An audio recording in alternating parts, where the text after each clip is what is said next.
And then we'll check homework. That way we get grouped together. Okay. So, any other ones you want to go over?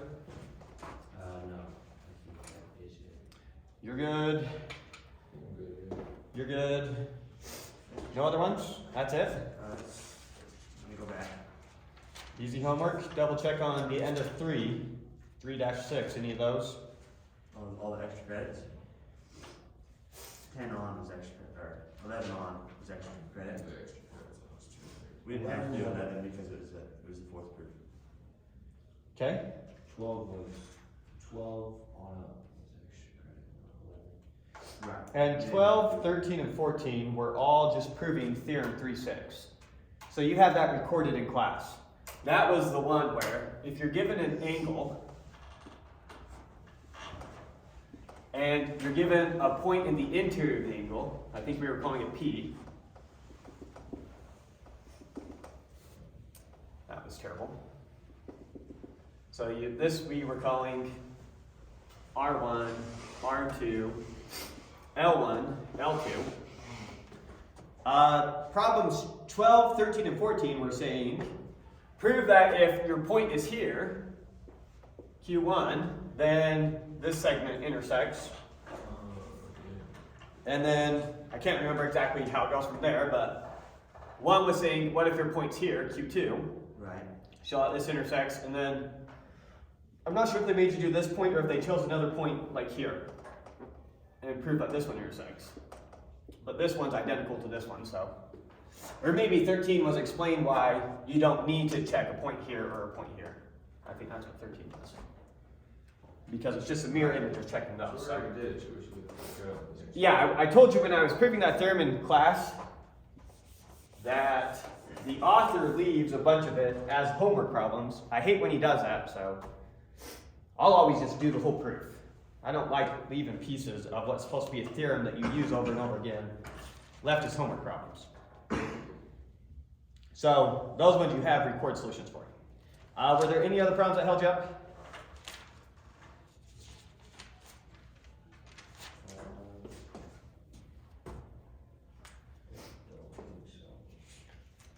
So number 3 on 3-3. Number 3 3-6. on 3-6. 3-6. It said draw two triangles whose interiors do not intersect. Draw two angles whose interior don't intersect. Angles? Yeah, but same thing. Yeah. Okay. I just drew two separate triangles. Like, is that too simple? I don't know if they had to meet at a point, so an angle here and an angle here. Right. So it wasn't saying something more than that. It wasn't saying something more than that. That's all I'm saying. Just making sure that you understood that the angles, those rays go on infinitely. And so you didn't do something like this is what they were making sure you didn't accidentally do. Oh. Because that would be bad, right? Right. Okay, is that it?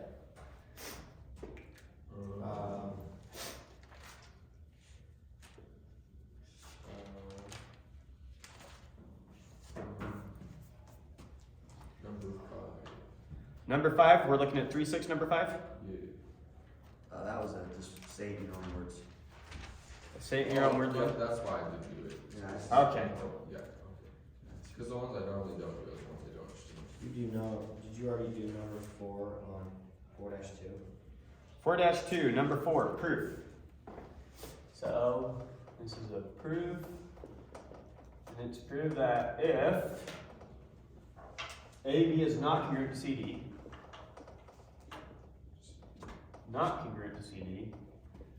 then, let's see, lost it. Then AB is not equal to CD.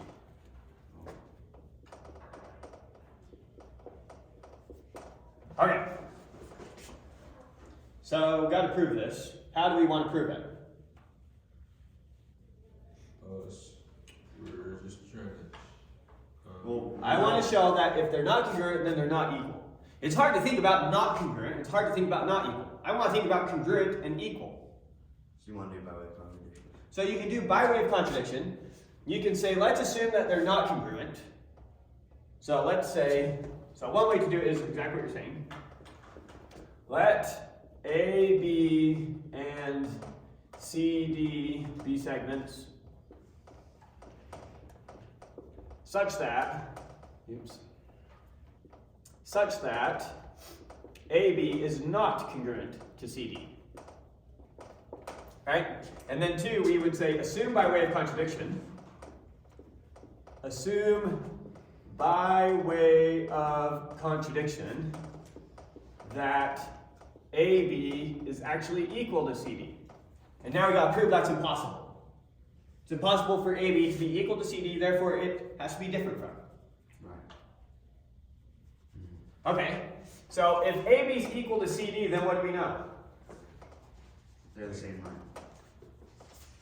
Wait, AB is equal or If not? they're equal, then they're the same line. If they're equal, they're the same segment. That's what it means to be equal. When I say AB is equal to CD, what am I saying? Here's a segment, here's a point A, here's a point B. When I say that AB is equal to CD, I'm saying that this is also the point C, and this point right here is also the point D. They're identical points. And so what do I know? That No, it's the same segment. Segment AB and segment CD are the same segment. Right? So I have that right here. So what does that give me? That they're congruent. They're congruent to each other. How do you know? Because they're the exact same segment, so they're the same length. So how do we justify it? It's got to come back to theorem or postulate. Oh, look. We don't have it memorized, so for sure. Not quite yet. I think it's 3-1, maybe 3-2. We have points AB on L and A on A prime on L prime. There's actually 2 points, B prime and B on either side of A prime. Yeah, it's not that one. It's the one that says congruence is an equivalence relation. Or in other words, Oh, that's then AB is congruent to CD It is It's postulate 2. by postulate 2 part 2 or whatever it is. postulate There's three postulate part 3 two. part 2. Oh, well, I'm saying 3-2- and then it's the first relationship that we listed. Oh. Or in other words, another way you could say this, the way that any mathematician would say it, is because congruence is reflective. So by that, comma, or because, saying the exact same thing again, congruence is reflexive. Every line segment is congruent to itself by postulate. Okay, contradiction. Right? We have AB is congruent to CD, but we have let AB and CD be segments such that they're not congruent. They're not congruent, they are congruent, contradiction. 4. Therefore, what we assumed must be false. So we assume by way of contradiction this, so this must be false. So therefore, AB is not equal to CD. And we're done. Okay. We said assume it was true, that's impossible, therefore it has to be false. If it's impossible for it to be true, then it's not true. And what's not true? False. Okay, that's it, that's all there is to it. Any other ones?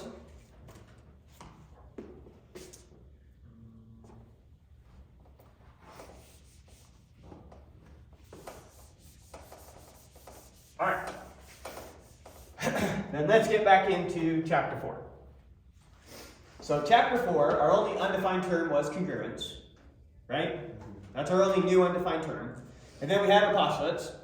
Our first postulate says that if I've got some segment, AB, and I pick any point on a line, doesn't matter what point, we'll call it A prime. Then there exists a point on this side of the line, call it B prime, such that this is congruent to this, and there exists another point on this side of the line, call it B double prime, such that this segment is congruent to this. So that's our first postulate.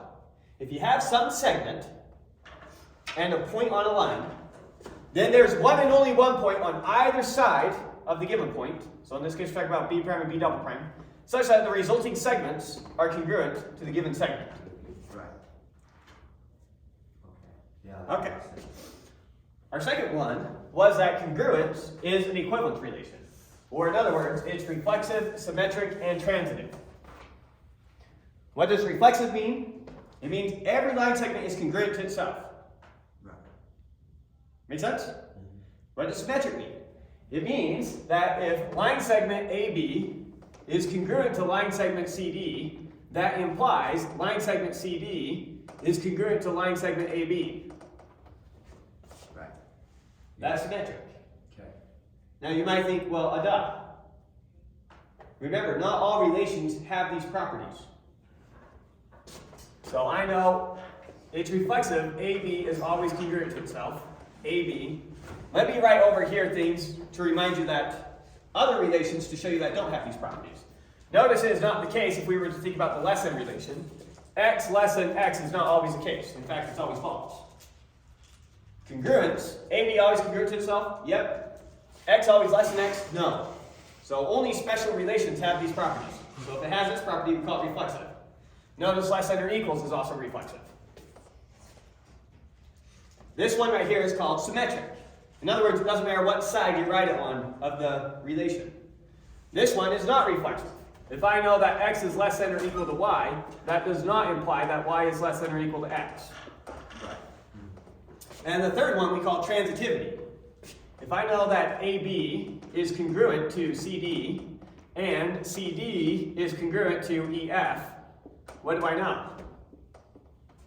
That AB is congruent to the EF. AB is congruent to EF. And we call that transitivity. Notice this is also transitive. If I know that X is less than or equal to Y and Y is less than or equal to Z, then I know X is less than or equal to Z. So this one happens to also be transitive.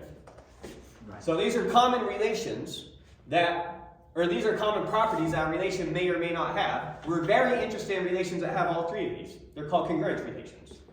So they're called equivalence relations. And congruence is an equivalence relation. It's reflexive, it's symmetric, it's transitive. Beautiful. So that's the second postulate from this group. And then what was the third postulate?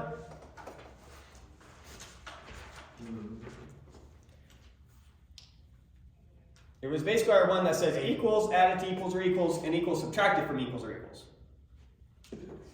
So let's make that make sense. So we've got two line segments. Forget labeling the points here for a second and just look at the picture.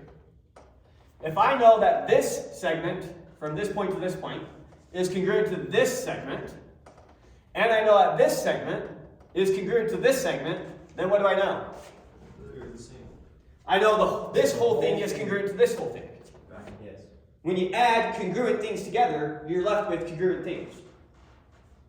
There's a high level way to say it. Okay. The way we typically say that is equals add to equals or equals. Even though they're not technically equal, they're just congruent. Things that are congruent added to other things that are congruent gives us resulting things that are congruent. And then the other one, turns out it doesn't need to be a postulate. We can prove it from what's given, but we're going to treat it as a postulate for the sake of your homework. Is equals subtracted from equals or equals. So now, instead of me giving you this information, imagine I were to tell you this whole segment here, from here to here, and here to here are congruent. So this whole thing is congruent to this whole thing, and this little piece is congruent to this little piece. What do I know? That these left pieces have to be congruent to each other. This piece has to be congruent to this piece. The way we say that is equals subtracted from equals or equals. Equals, so we have two equal pieces. We subtract the same amount from both of them, and the result is equal. Right. Or congruent in this case. Has to be equal. Yeah, has to be congruent. Now, we're taking that as a postulate. We'll come back and prove that one, I think. I wrote that as a proof. Maybe it's just one of your extra prep problems. Okay, so those are our three postulates. And then, you guys already did exercise group 4-2, hopefully getting comfortable with those postulates. So at today's lecture, there's no dense terminology for you. Let's see. We talked about less than last time, but you guys were sure struggling. So let's talk about the definition of less than again. Okay, so as a definition, I'm not going to bother writing out all the words, but I'll draw out the picture for you. So what does it mean for segment AB to be less than segment CD? So it's shorter. They're not the same. We don't have shorter. Right, we don't know that yet. Okay, so we're trying to define what it means to be shorter. So we need some some process by which we can determine that this segment is actually shorter than that segment. So imagine, and you almost do it exactly how you'd expect. So here's our segment AB. Here's our segment CD. How do I know that this segment is shorter than this segment? It can fit inside of it. It can fit inside of it. Let's try and use words that we know. It can be in between it. Can be in between it. So he's thinking, go back to our first postulate. What does our first postulate say? It says if you have a segment and a point on a line, I can create a segment on the line congruent to this. So using our first postulate, we can say, look, come mark a point over here, B prime, so that this is congruent to this. Right. Now, if B prime is between C and D, then what? That means that There has to be a point on AB that D and B It's prime less than. are congruent. Right, so it means if AB is less than, how do we know AB is less than CD? We know that if we know that There's a point. there exists B prime in CD. Yeah. In line segment CD. Yeah. Not sure how I want to. Maybe we can't get away from just using all the words rather than writing shorthand. Is the definition for one?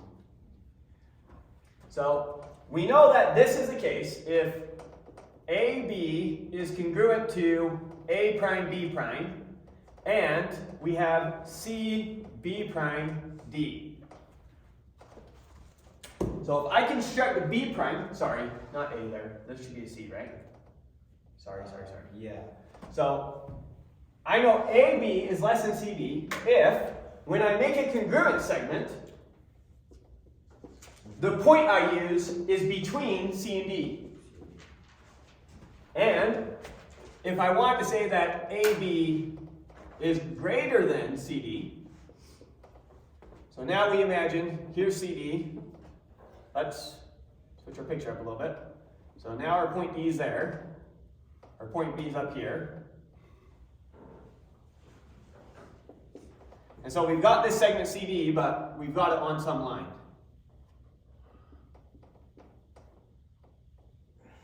Maybe move some to the side. So now how do I know that AB is larger than CD? If you make a If point that's there is a congruent, then point. B will lie outside.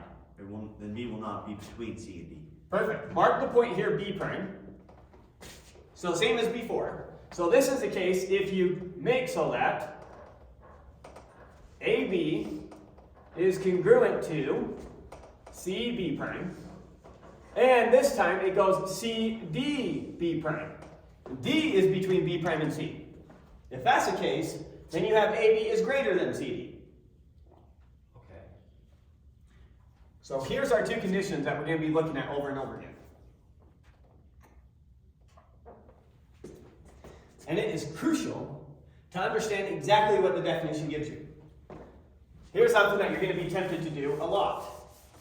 You're going to be tempted to say, if AB is less than CD, well, then that means that CD is greater than AB. We do not know that. Why not? This tells me what? If AB is less than CD, that tells me that there exists a point B prime.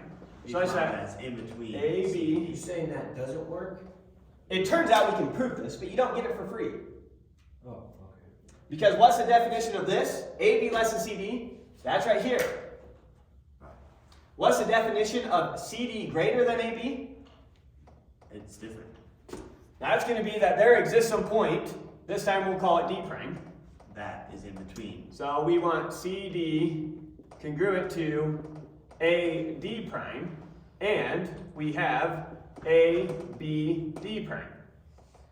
That's what it means for CD to be greater than AB. Right. It means this, which is different from this. This is what it meant for AB to be less than CD. This is what it meant for CD to be greater than AB. Turns out they're logically equivalent, but that's something we got to prove. You don't get it for free. So you need to pay attention to exactly what your definition gives you. Okay. Let's draw them both out pictorially just to make sure you completely understand. AB is less than CD. Pictorially, what do we have? We have A line That's segment. We the line have segment a, AB. another line, AB line segment. Yeah, CD. line segment. And then we have some line over here with CD on it. We're doing CD's greater than AB, right? So here's CD with B prime right here. That's a picture we know if I know that AB is less than CD. What's the picture I know if I know that CD is greater than AB? You have. Now I know, here's my line segment CD. And then I have over on some line, A. I have the segment AB. And then B prime, or.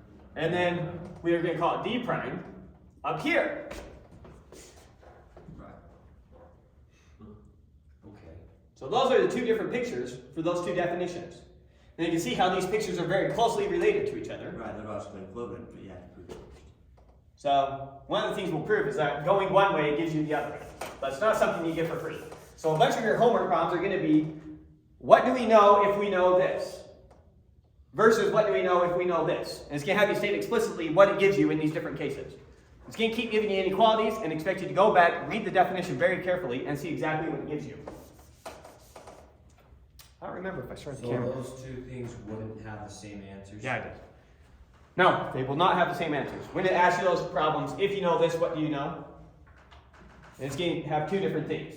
If you know it like this, you know these two relationships. If you know it like this, you know these two relationships. Swapping out the points depending on, relabel things here based off of however segment's given here. Okay, so that was our definition of lesson. So theorem 4.1, let's do our first proof. Not sure if we did this last time, but won't hurt to do again. Theorem 4.1, we are proving if AB and A prime B prime are any two segments, and A prime B prime are any two segments such that, are any two segments, I see.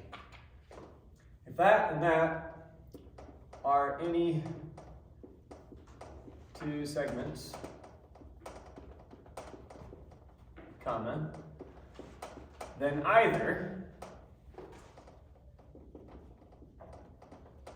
we have AB is less than CD, comma, AB is congruent to CD, comma, or AB is greater than CD. And when we use either like this, it's idiomatically understood that we mean one and only one of those is true. So if I put either this or this or this, then we know it's one and only one is true. If I say this, this, or this, then it could be multiple. So that either word, anytime I use that, it always means one and only one of the following worded together things are true. Exactly. Switches the inclusive to the exclusive. Okay. So let's prove this. 1, let A, B, and A prime, B prime be segments. Oh. Sorry. I wrote CD here. AB is less than A prime, B prime. I was looking up at the definition, that. A prime, B prime. A prime, B prime. Sorry about that. Probably would have been easier to swap that out with CD. Okay. So, let those be segments, comma. Let A prime, B prime on L prime. So I just want to name the line that contains those two things, comma, and let B double prime be on the same side of A prime as B prime, such that AB is congruent to A prime, B double prime. Let's draw a picture really quick to see what I'm talking about here. So far I have some segment AB, and we have some other segment on line L prime. So this is L prime. And down here I have A prime, B prime.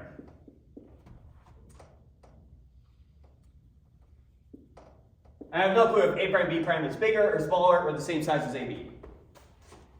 Now, I'm labeling point B double prime, so let B double prime be on the same side of A prime as B prime. So B double prime is on this side, it's on the same side of A prime that B prime's on. And I put it there such that AB is congruent to A prime, B double prime. So I mark B double prime, so that I know that this is congruent to this. Got them all. But notice I don't know where B prime is. B prime could have been here, B prime could have been right at that point, or B prime could have been over here. Or, yeah, okay. Okay. One. Then, if we have A prime, B prime, Shouldn't it be the same side of B L double prime prime. as A prime? Sorry, say it again? Should it be the same side of L prime as B prime? It's on the same side of A prime as B prime. So when you're on the side of a line, it's on the side of a point. Right, okay, I got you. So we talked about the side of a point when we're on the line. Right. And when you're off the line, talk about the side of the line. Correct. So this makes sense again, right? Yes. Okay. So then if we have it, if the picture looks like this, A prime, B prime, B double prime, what does that mean? B prime is between A prime and B double prime. Right, so if I know that B prime is between A prime and B double prime, and I know that AB is congruent to A prime, B double prime, Then we know that A prime, B prime is less than AB. perfect. Then I know that, and if that, then, I got, but oh well. Then I know that AB is less than A prime, B prime. How do I know when this is less than this? I know that when I've got these congruent segments, where the point it's congruent to is between. Oh, oops. This is for AB greater than. That's for what? This is when AB is greater than A prime, B prime. Yeah. Right? So I put my sign there backwards. So we're looking at this one. So I knew, plugging in my points here to this definition exactly, I knew that AB was congruent to A prime, B double prime, and I knew that we had A prime, B double prime. Right.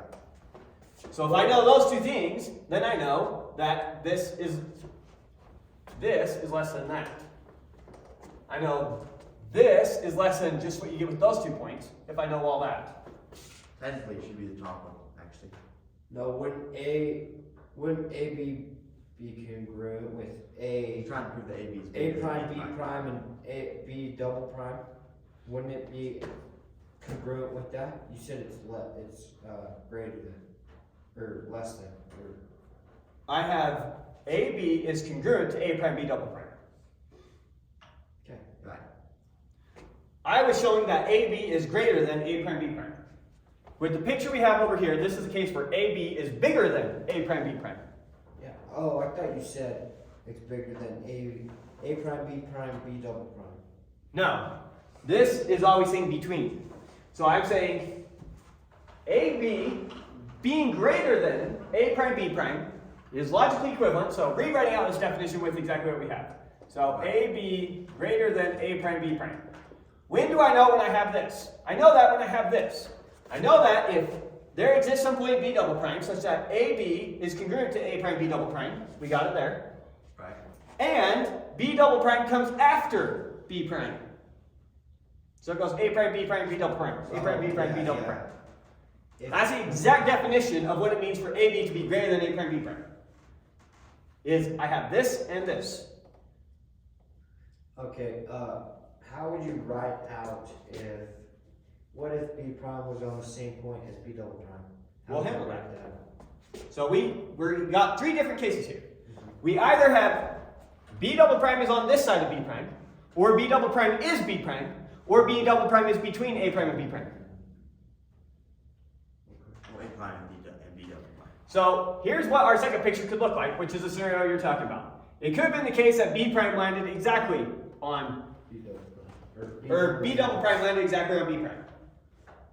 So if we had this, then we had this. Sorry, that was line 2. 3. I think that's our 10.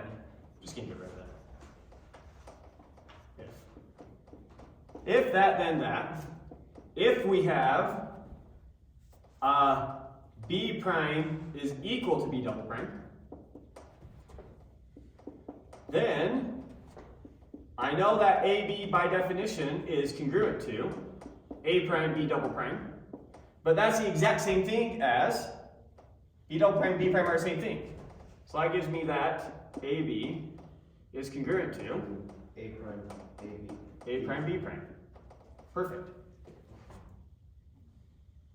And then, for our last condition, if instead we would have had A prime, B double prime, B prime. So if our picture would have looked like this, B prime over here now, then this is a case where AB is less than A prime, B prime. So writing it out exactly from our definition that we have up here, when do I know that AB is less than A prime, B prime? If it's When that's B prime is not in between. I know that when I have some point B double prime such that AB is congruent to A prime, B double prime, prime. and it goes A prime, B double prime. Or sorry, No, B double prime, B prime. B prime. Sorry. Looks awful, but you understand it. Yes. So we have A prime, B prime, or A prime, B double prime, B prime. And we already have given to us that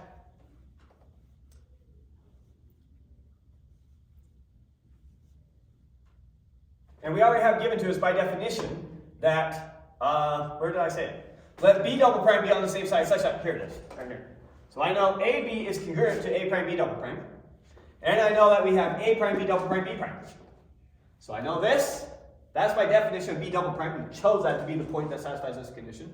And I have this, so then if that, then we get, then AB is less than A prime, B prime. And we're done. So I showed you that we have to have one of those three cases. Always and forever, if you have two segments, AB and A prime, B prime, then either AB is less than A prime, B prime, or they're congruent, or the other one's greater than. Right. Yes. So that's what we showed. You follow that? Okay, that's our first theorem. Theorem 4.1, and then you do exercise group 4.3, which is a small, easy one. And then we get to theorem 4.2. Okay. Theorem 4.2, kind of big there, not really have any space. Fit it, we'll just start over here.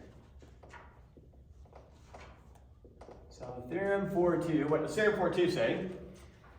It says, oh, this is where we're showing that AB being less than A prime, B prime, or let's see, I start with greater than. That's when we have, well, it doesn't matter. A prime, B prime is logically equivalent to A prime, B prime being less than AB. So here's where we're proving that you can do what you already are tempted to do. If I say AB is greater than A prime, B prime, you automatically want to think A prime, B prime is less than AB. Well, So we're gonna prove that that is in fact the case. Those are logically equivalent. If you have this, and you have this, and if you have this, and you have this. but they show different, right? They look different. They have different definitions, but it turns out they're logically equivalent. That's what we need.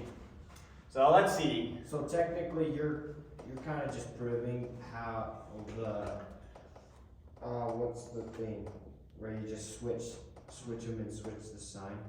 We learned about it in school.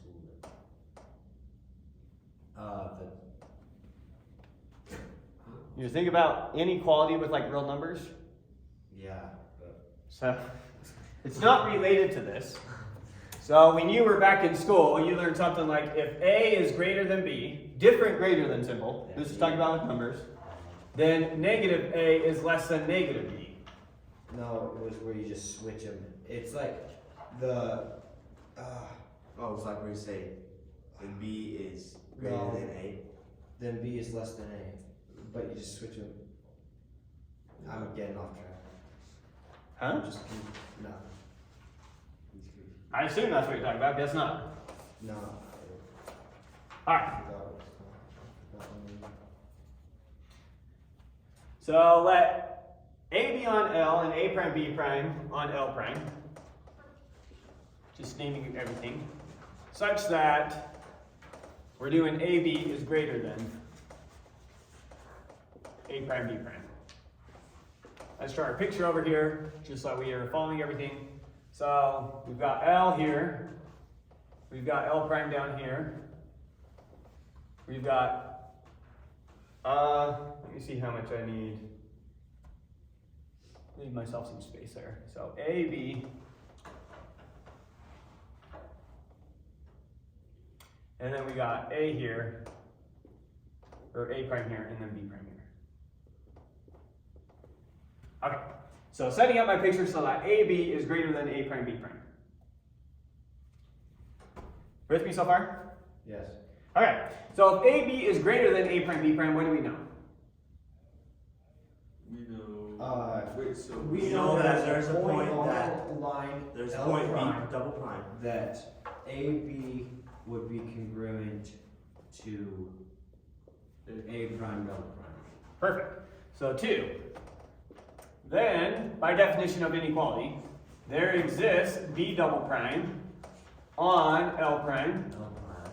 such that AB is congruent to A prime B double prime. B double prime, which also means A prime, B prime, B double prime. Let's kind of think where we're trying to get. I'm trying to show that A prime is less than AB, right? Okay. So I'm trying to get A prime, B prime is less than AB. Let's draw the picture for this really quick, just to see where we're trying to get. Okay. So this would be drawing our picture here. Here's our L prime, here's our L. Here's A prime, here's B prime, here's AB. I know that this is less than this when our, call it whatever we want up here. We don't really want to call it B double prime because now it's up here. Maybe we'll just call it C since it's a non-prime line. We know that if we know that there's a point C such that AC is congruent to A prime B prime, and we have ACB. Yeah, that's what I was just saying for number 2. You'd have A prime. So B I prime. need a C up here such that C is congruent to A prime B prime, and C is between A and B. Right. Yeah, that's what I'm saying for number 2. Well, it's a next step that we have to take. I need Oh, C yeah. to be a point on this line. I can't talk about the points on this line. I need C to be up here. I know that AB is greater than A prime B prime. I'm trying to show that A prime B prime is less than AB. What does it mean for A prime B prime to be less than AB? That means you get a C such that we have these two things. There has to be a point C such that We want A prime B prime congruent to AC, C, and we want ACB. ACB. So I'm going to let C on the same side of A as B such that AC is congruent to A prime, B prime. Right? Yes. And now we have three cases here. Either our C shows up over here, which we know it does, or our C shows up as the same point as B, or our C shows up over here. We don't necessarily know that the point ends up between A and B. We do from the picture, but we need to prove that our point ends up between A and B. All I said is we're saying, but aren't we saying if we want it to be congruent with A prime, B prime, then it has to show up between A and B. If We need A to and prove B that it does. are bigger. So now I'm going to pick the magic point over here, on this side of A, on B's side of A. I'm going to pick the magic point over here, such that A to that point C is congruent to A prime, B prime. Right, okay. So I need to prove that when I do that, it does actually end up over here. Or B, A prime, Well, B yeah, how you prime prove that is is that bigger AB, than AB. you proved it already. You can't say is bigger. AB is. We're congruent proving the to A prime, notion B prime, that it's B double. bigger. The logic you're trying to use is it has to be, otherwise it wouldn't have been bigger. Yeah. That's the whole thing that we're trying to show. We're trying to show thinking about AB as bigger than A prime, B prime is the same thing as A prime, B prime is less than AB. And you're kind of trying to put that logic in there while explaining it. So we're going to need to do this by way of contradiction. I need to show that it's impossible for C to be over here. And I need to show that it's impossible for C to land exactly on B. Therefore, C has to be between A and B. Right. Well, how you do that is because A prime and B double prime is congruent to A and B. To AB. And if you know what I'm saying though, right? I know that you have an idea of how to do it, but getting exactly down to the logic and the rules that you're using to justify your answer can be tricky. So assume by way of contradiction,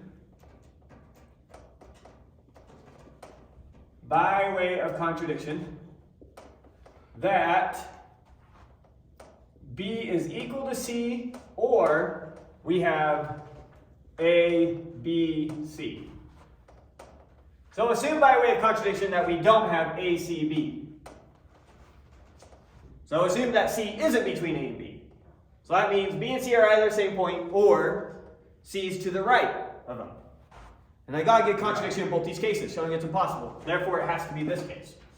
So let's get contradiction in both these cases. All right, 5.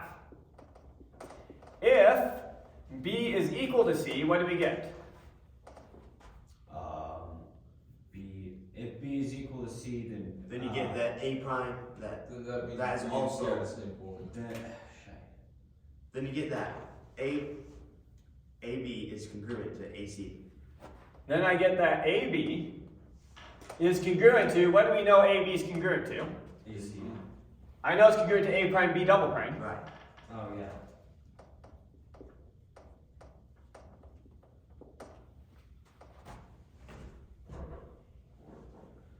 What do I know that AC is congruent to? A prime, B double prime. I know that AC is congruent to A prime, B prime. Oh, Yeah. hold on for a second. No, wait, what?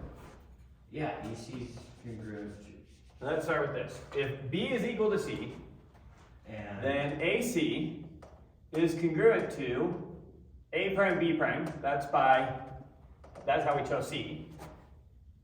A prime, B prime is congruent to, wait, what? No, because AC. yeah, I'm not getting my contradiction. AC wouldn't be congruent to A prime, B prime. It'd be B double prime.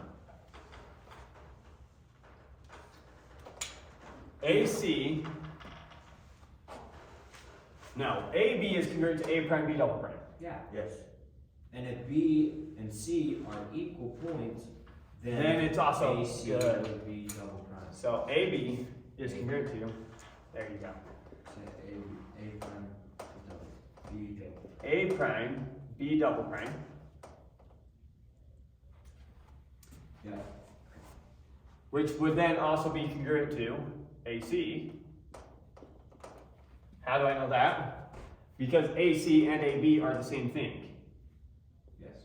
Because And AC I know is congruent to A prime, B prime. So then I get these 2 points are the same. why is AC congruent to A prime, B prime? B double prime. Maybe I should put it on this side. Let me rewrite it one more time like this. Here's the clearest way. I know AC is congruent to AB because C and B are the same point. Yes, okay. I know AB is congruent to A prime B double prime. Yes. Yeah. And I know that A prime B double prime Is congruent to AC. Well, that's understood. let me see, and AC is also congruent to A prime B prime. Right. There we go. There's the clearest way to say it.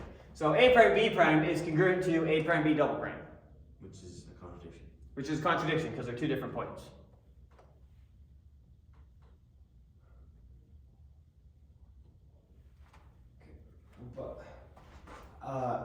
But what if So let A me move prime. up here. what I'm confused about is A prime and B prime are shorter than AB, correct? You're looking at the picture. Well,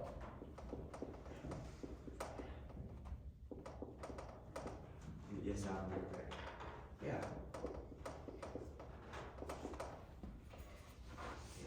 So let's follow each piece of logic here. You see how A prime B prime is congruent to AC. That's how we chose C. We chose C, let C on the same side of A as B, such that AC is congruent to A prime B prime. Okay. So we have an impossible picture here. We know C is really right there. I've shown it's impossible for it to be exactly on B and it's impossible for it to be over here. Right. So right now we are explaining why this picture, having B and C be the same point, is impossible. Okay. So we get A prime B prime is congruent to AC, that's right here. AC is congruent to AB because B and C are the same point. And AB is congruent to A prime B prime by choice of B prime, or B double prime. AB is congruent to A prime B double prime by our choice of B double prime. That's what B double prime is. Okay, so that gives us that, in case you're not seeing the contradiction, that gives us that A prime B prime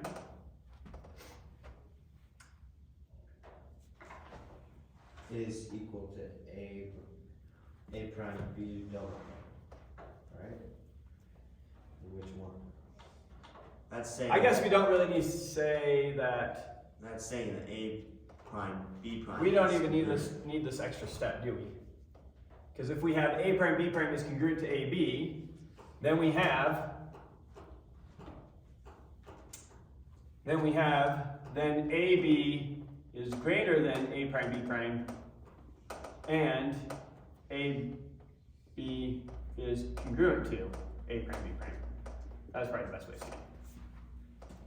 So forget that other piece of logic. What was our previous theorem? Our previous theorem is one's less than the other, or they're congruent, or one's greater than the other. Has to be one and only one of those 3 cases. Right. Here I got, look, if B and C are the same point, then AB is greater than A prime B prime, and AB is congruent to A prime B prime. Which Contradiction from our last thing. So there's our contradiction there. So therefore I know that B isn't the same point as C. Right? Now 6. If instead we would have had A, B, C, so C is over here, ABC, yes.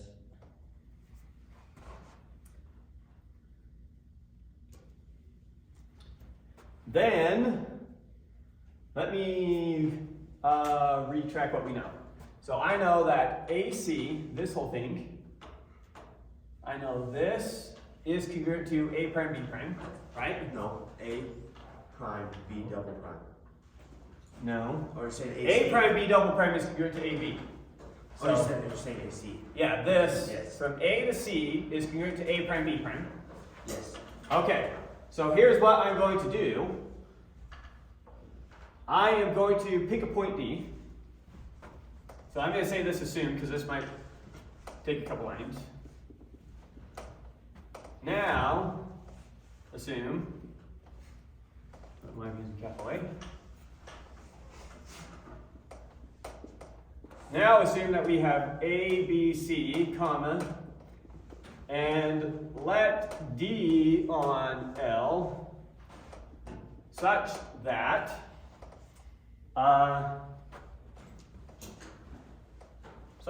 we have B, C, D, so D is just on the opposite side of C as B, and CD is congruent to B prime, B double prime.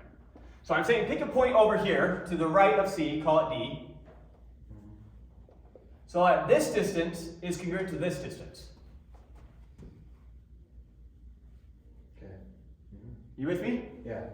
So notice that if AC is congruent to A prime, B prime, and CD is congruent to B prime, B double prime, what do I know? That A to B double prime is congruent to A to D. Perfect. 7. Then we know that AD is congruent to A prime, B double prime, right? Yes. And that's using the fact that equals add to equals or equals. Right. The third postulate of our last group. You see that, everyone? Yes. Okay, so if those are congruent, well, A prime B prime is, or A prime B double prime is also congruent to what? It's already congruent to AB. It's already congruent to AB. Contradiction. And since there's only one point on this side of A, such that to that point gets us congruent here, then that means B and D are the same point. Which means C has to be inside B and D. It can't be, because D is on the opposite side as B. D is on the opposite side of C as B. So those are 3 distinct points. Remember, if you have a betweenness relation, you have 3 distinct points. So I know B, C, and D are 3 distinct points, but I also know that B is equal to D. Contradiction. 8. Therefore, we have the only one that we haven't rolled out yet. Therefore, we don't have, let's see, where did we say assume by way of contradiction? Therefore, we don't have B equal to C, and we don't have B between A and C. So therefore, we must have ACB. So C has to be, did I already do it? No, we were talking about this before. So That's what C ACB, but that's has not to what be we're trying there. to prove. We're trying to prove. No, yeah, we're trying to prove if. Now we're done, yeah. So now what do we have? We have ACB. C is the point. We have this right here. We have ACB and A prime B prime is congruent to AC. These were the 2 things we were trying to get. This is what we needed if we wanted to say this. Oh. So therefore we We're trying to have prove- A prime B prime is less than AB. I'm telling you that when you prove things like this, it is super useful to write out exactly the information you're trying to get to come up. Right. So write that out exactly, and then I was trying to get this to come up. Getting this piece to come up was pretty easy. Getting the ACB part to come up, that was a little tricky. Were we trying to prove that AB? I was trying to show that if AB is greater than A prime B prime, then A prime B prime is less than AB. So I said, let then be such that AB is greater than A prime B prime, dot, dot, dot, dot, dot, therefore A prime B prime is less than AB. Okay. Okay, and then I'm not going to prove the converse of it, but it's almost the exact same thinking. The converse is starting with this and going to this. Okay? Yeah. So there's one way. I won't bother proving the other way. Because it's almost resetting up the same picture, just swapping the lines you're talking about. Okay. So that was theorem 4.2. Theorem 4.3.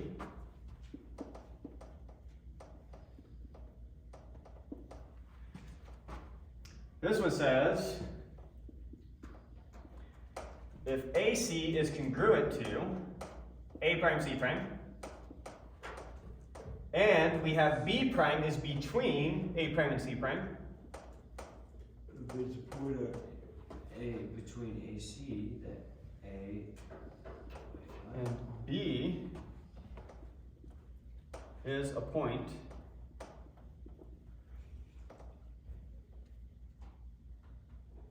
and B is a point on C side of A, and B is a point on C's side of A such that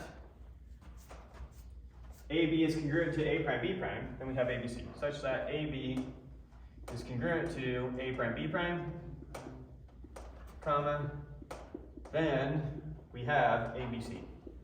Okay, so this is what we're trying to prove. Let's draw the picture. Okay, wait, let me understand this number. Right, so let's just read through this and see exactly what we're talking about.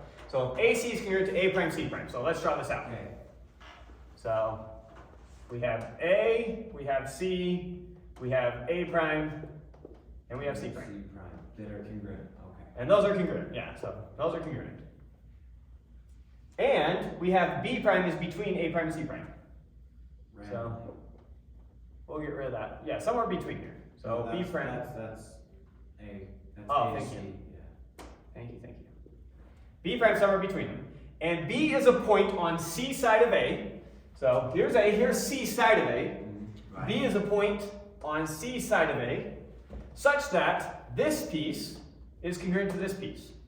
So I know this piece is congruent to this piece, Okay. and I know that this piece is congruent to this piece. Then A, B, C would be congruent. Or no, then it would have to be A, B, C, and that's what you're trying to prove. Then the point B had to be between A and C. Right. Okay, so let's prove this. 4-3. So one, need to basically let the picture, right? So let AC be congruent to A prime, C prime, comma. Let B prime be between A and C, comma. And let B on C's side of A such that AB is congruent to A prime B prime.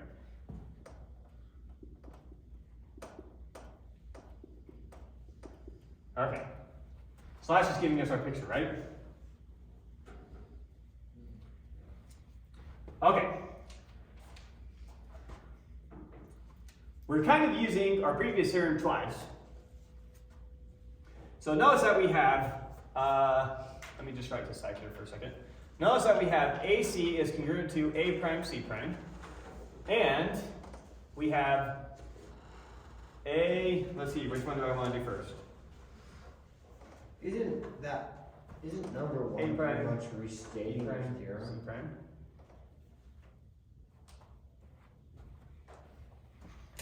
Say that again? Isn't number one just restating your theorem? Number one is look. So the theorem is an if-then statement. I'm trying to show, when you're trying to show alpha implies beta, when you're trying to prove an implication, how do you prove an implication? So if I'm doing a proof of an implication, the standard way to do a proof of an implication, think about what alpha implies beta means. It means if alpha is true, beta has to be true. So we always start with, one, let or assume alpha equals true. And beta, And then dot, dot, dot, we're eventually going to get to, on line x, we're going to get, therefore, beta equals true. beta equals true. That's always a logical piece. Okay. So right here, we're saying if my antecedent, then my conclusion. Very typical, your first line of your proof is let my antecedent be true. Be true. Make sense there? Yeah. Yes. Good question. Okay, so now back to this picture. Let's just look at it for a second. So here I know AC is congruent to A prime C prime, right? And I know that B prime is between A prime and C prime. I'm not sure about the B. The B may be there, may not. The B could be here, but B could also be here. We're not sure where B is. But for sure, B prime is between A prime and C prime. Right. And we also know that. Well, think about this for a second. what exactly is that the definition of?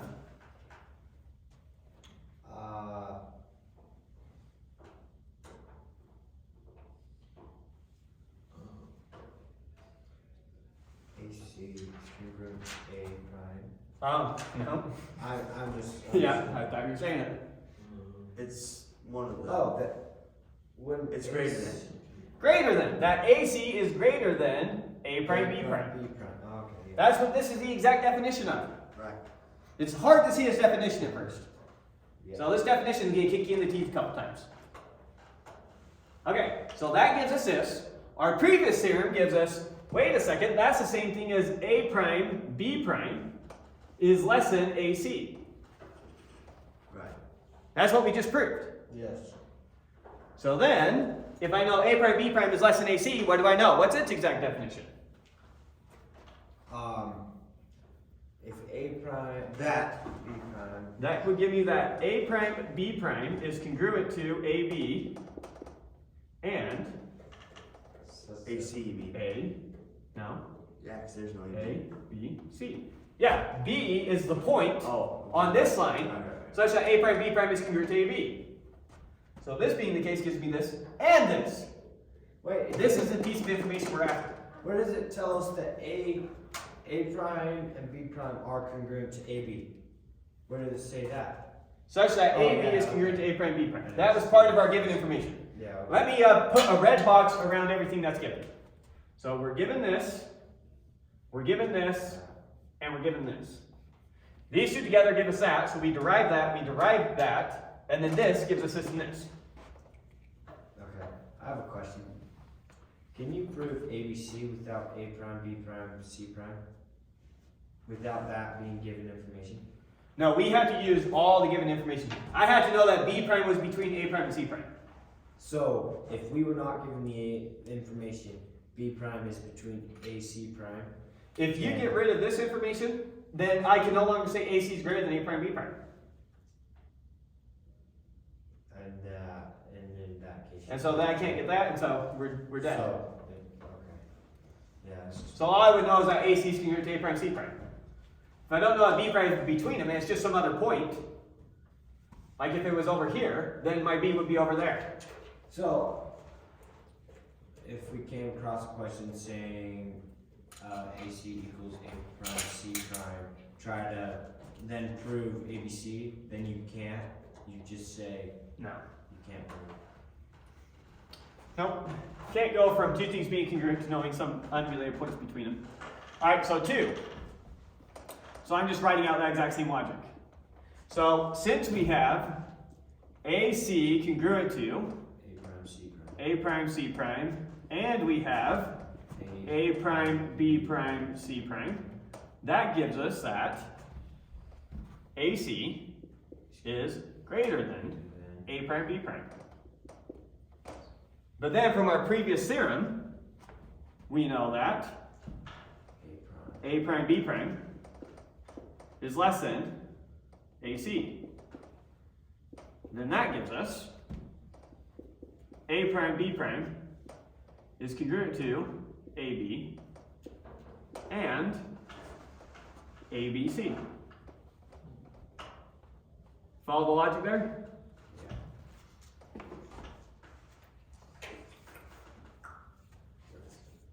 Alright, don't know, we'll have to reference that. So is that whiteboard just in storage somewhere? It was in They were gonna put it up in a different classroom. I told them we need one here. Thank you.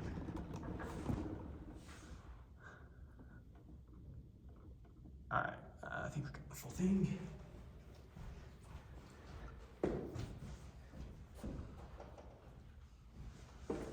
Okay.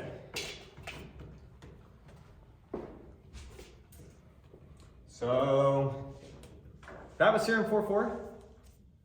No, Or two. 4-3. Okay, so we need one more theorem. Theorem 4-4. Probably should have squished it in there. We only have 4 theorems today? Oh, I wouldn't say that.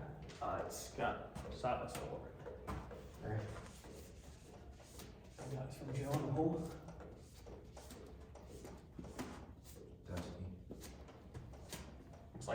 brick. So I just had a drill hole to put it in. Yeah. Okay. So theorem 4.4 now.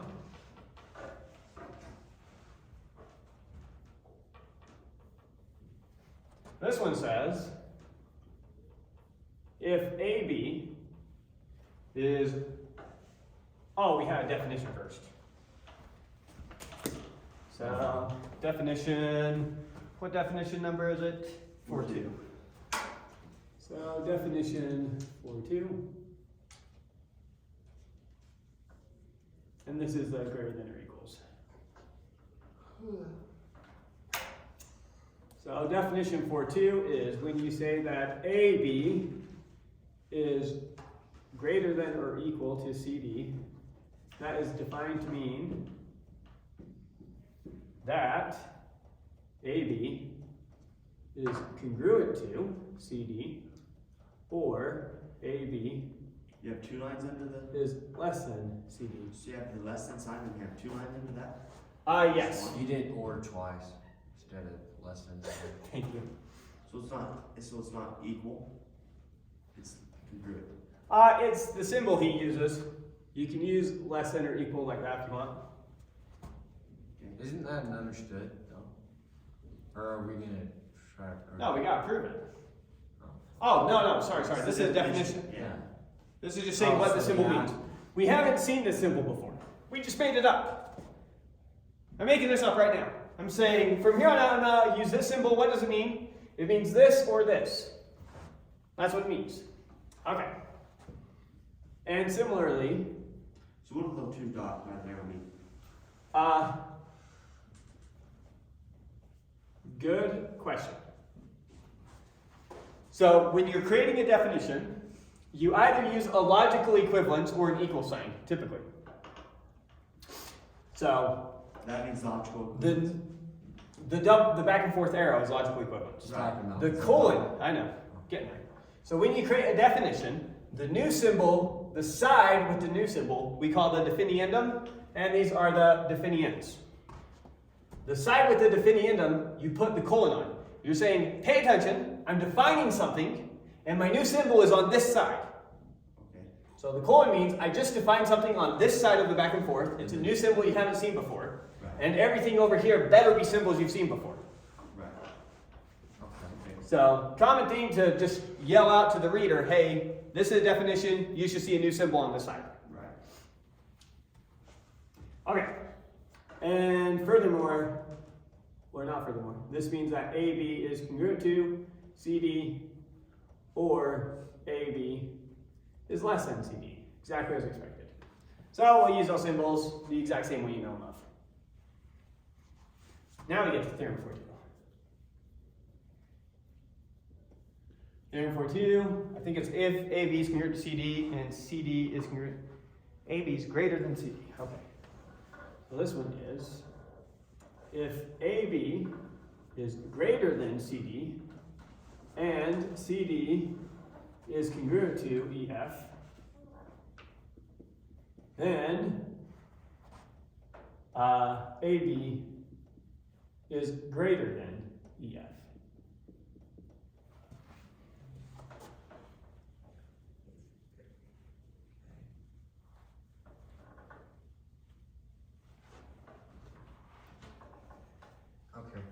Okay, so let's draw out the picture for these and see how it's almost given to us for free. So drawing out the picture, we're drawing out the picture for AB is greater than CD, right? So if AB is greater than CD, what should we call this point? D prime.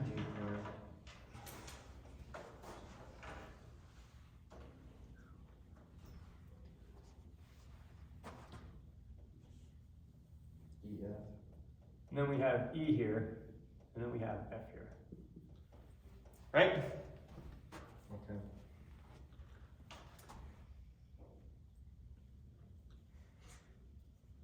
Ooh, I may want to do the CD lesson.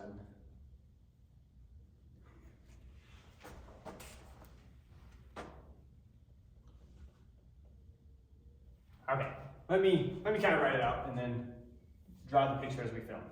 So 1, let AB be greater than CD and CD Equal to EF. be congruent to EF.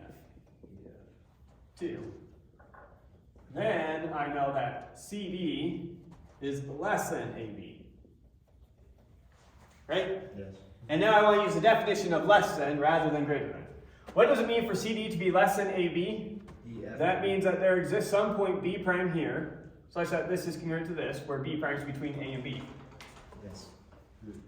So CD less than AB, that gives me that there exists B prime such that AB prime. AB prime is congruent to CD, and we have A B prime B. That's exactly what it means for CD to be less than AB. 3. Then, since CD is congruent to EF,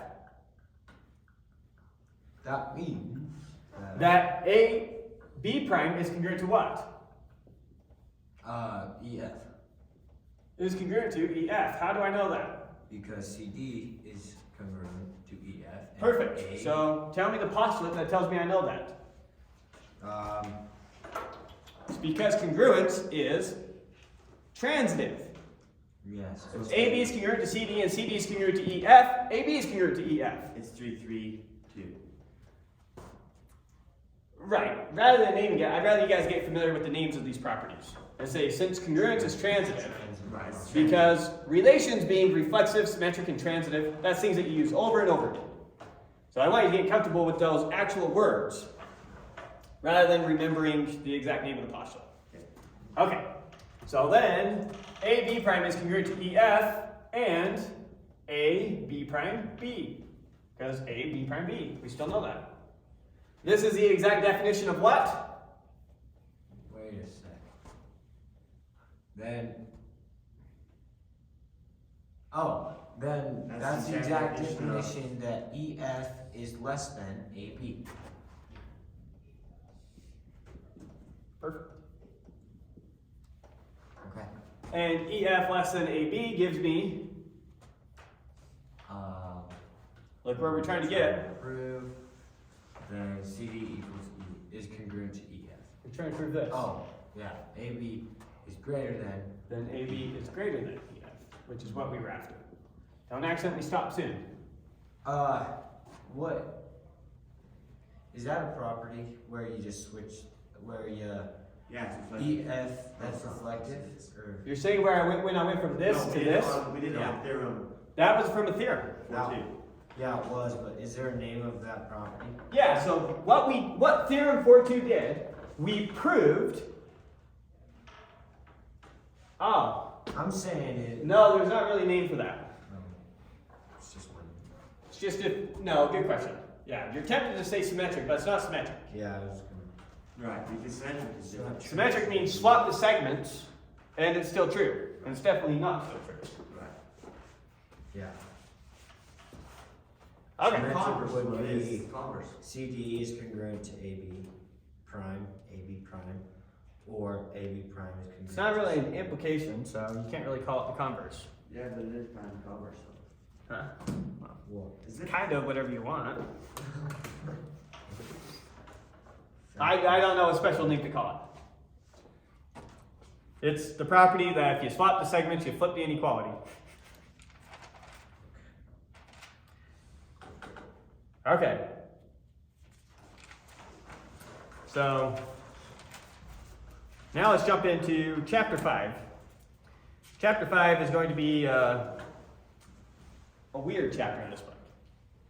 Chapter 5 is a chapter where we kind of want to just presuppose you know some stuff from algebra, and so we're going to introduce some stuff from algebra.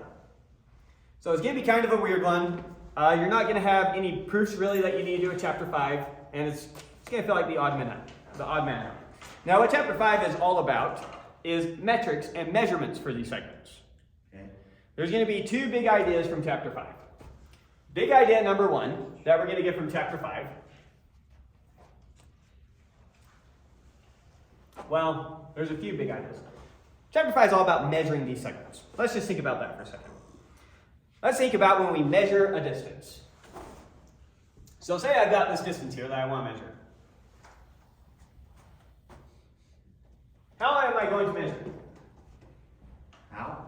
Yeah. With the yardstick. So I come and I get some yardstick here. Say. Now pretend that my yardstick didn't have any other markings on it though. So I just had the yardstick, no markings on it. So I just know this is a Larger yardstick. than that yardstick.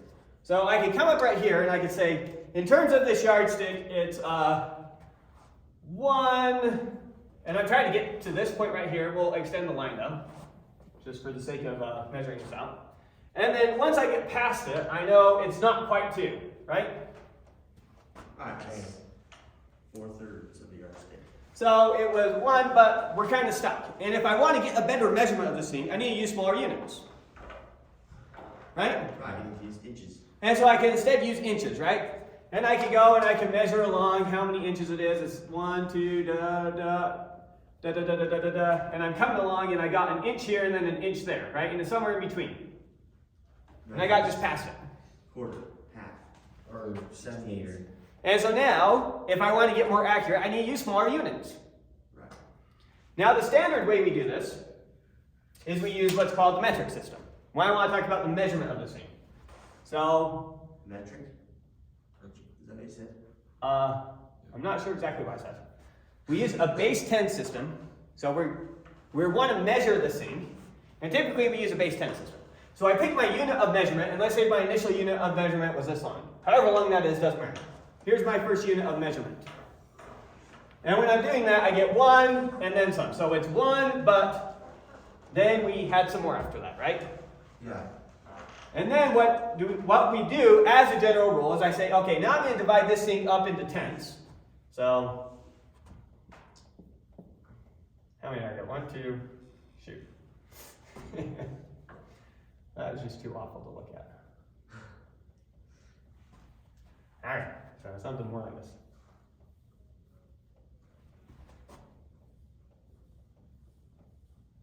Oops, 36.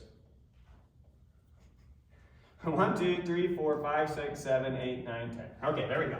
So let's say that was my initial length. We'll cut some of that off. So it was 1 when we use the full length. But now I divide this up into tenths, and I see how many tenths till we get to this. Right. And so I go and I do 1 tenth, 2 tenths, 3 tenths, 4 got me too far. So it was 1.3, and then I divide one of these up into tenths. Right? Right. And I count how many of those till we get past it. 1, 2, 3, 4 gets us past it, so there's another 3 there.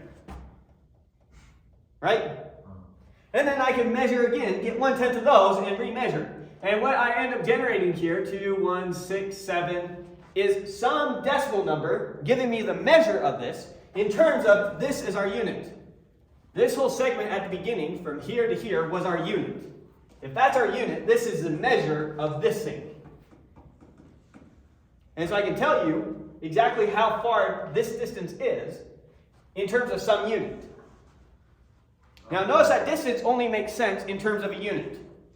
If I say how tall are you, and you say 13. 13 what? 13 what? What's your unit? Right. Now it doesn't matter if you use feet, inches, whatever you use, that's completely arbitrary. So I can say, here's my unit, that distance. That's my unit. And I call it a waffle. And this is exactly 1.334216 waffles long. And I would keep doing this until I ended exactly on the point, right? And then stop. Now maybe I never end exactly on the point. Maybe it's 0.777, repeating 7s forever after that. But I can do the process indefinitely and get as close to it as I want. Right. And so we'll say we can get arbitrarily close with arbitrary precision.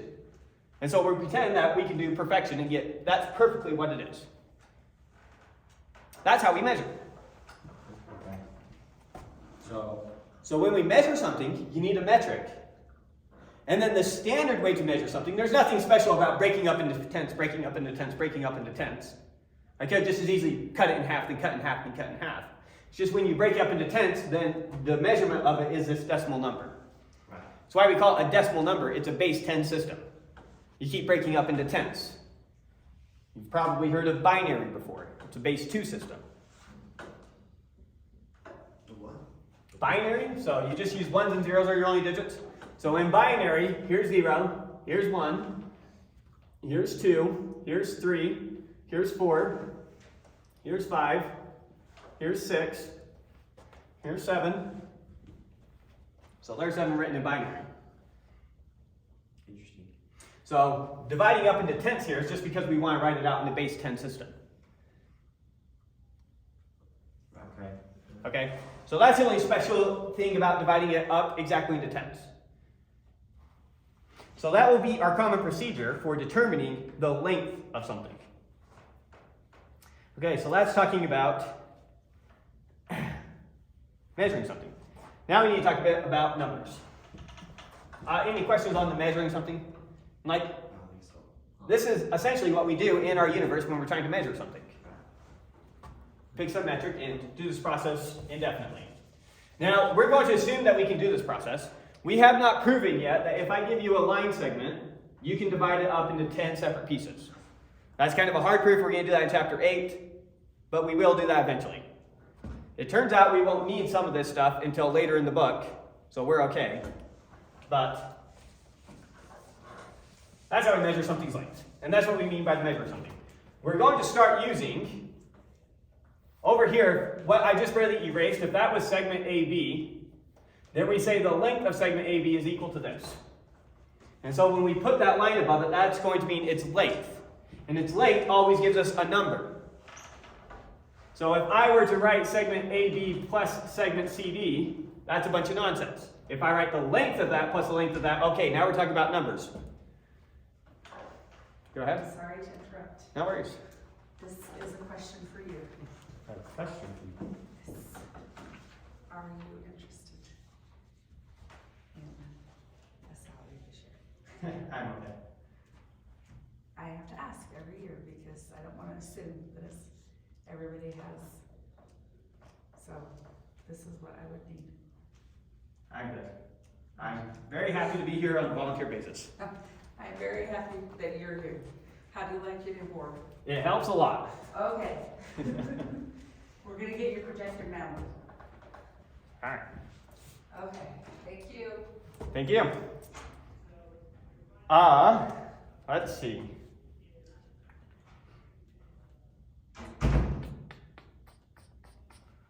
Well, that's my place. Oh, we're going to move on to talk about, okay. So putting the line above it, that gives us a measurement of it. Right. Now. And so we have an actual procedure now for getting the measurement. But the measurement only makes sense in terms of units. Right. So you first have to establish your unit. You say, let CD be my unit. Then the measure of this thing is this. Right.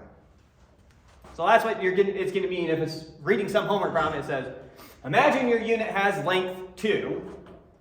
How long is this thing?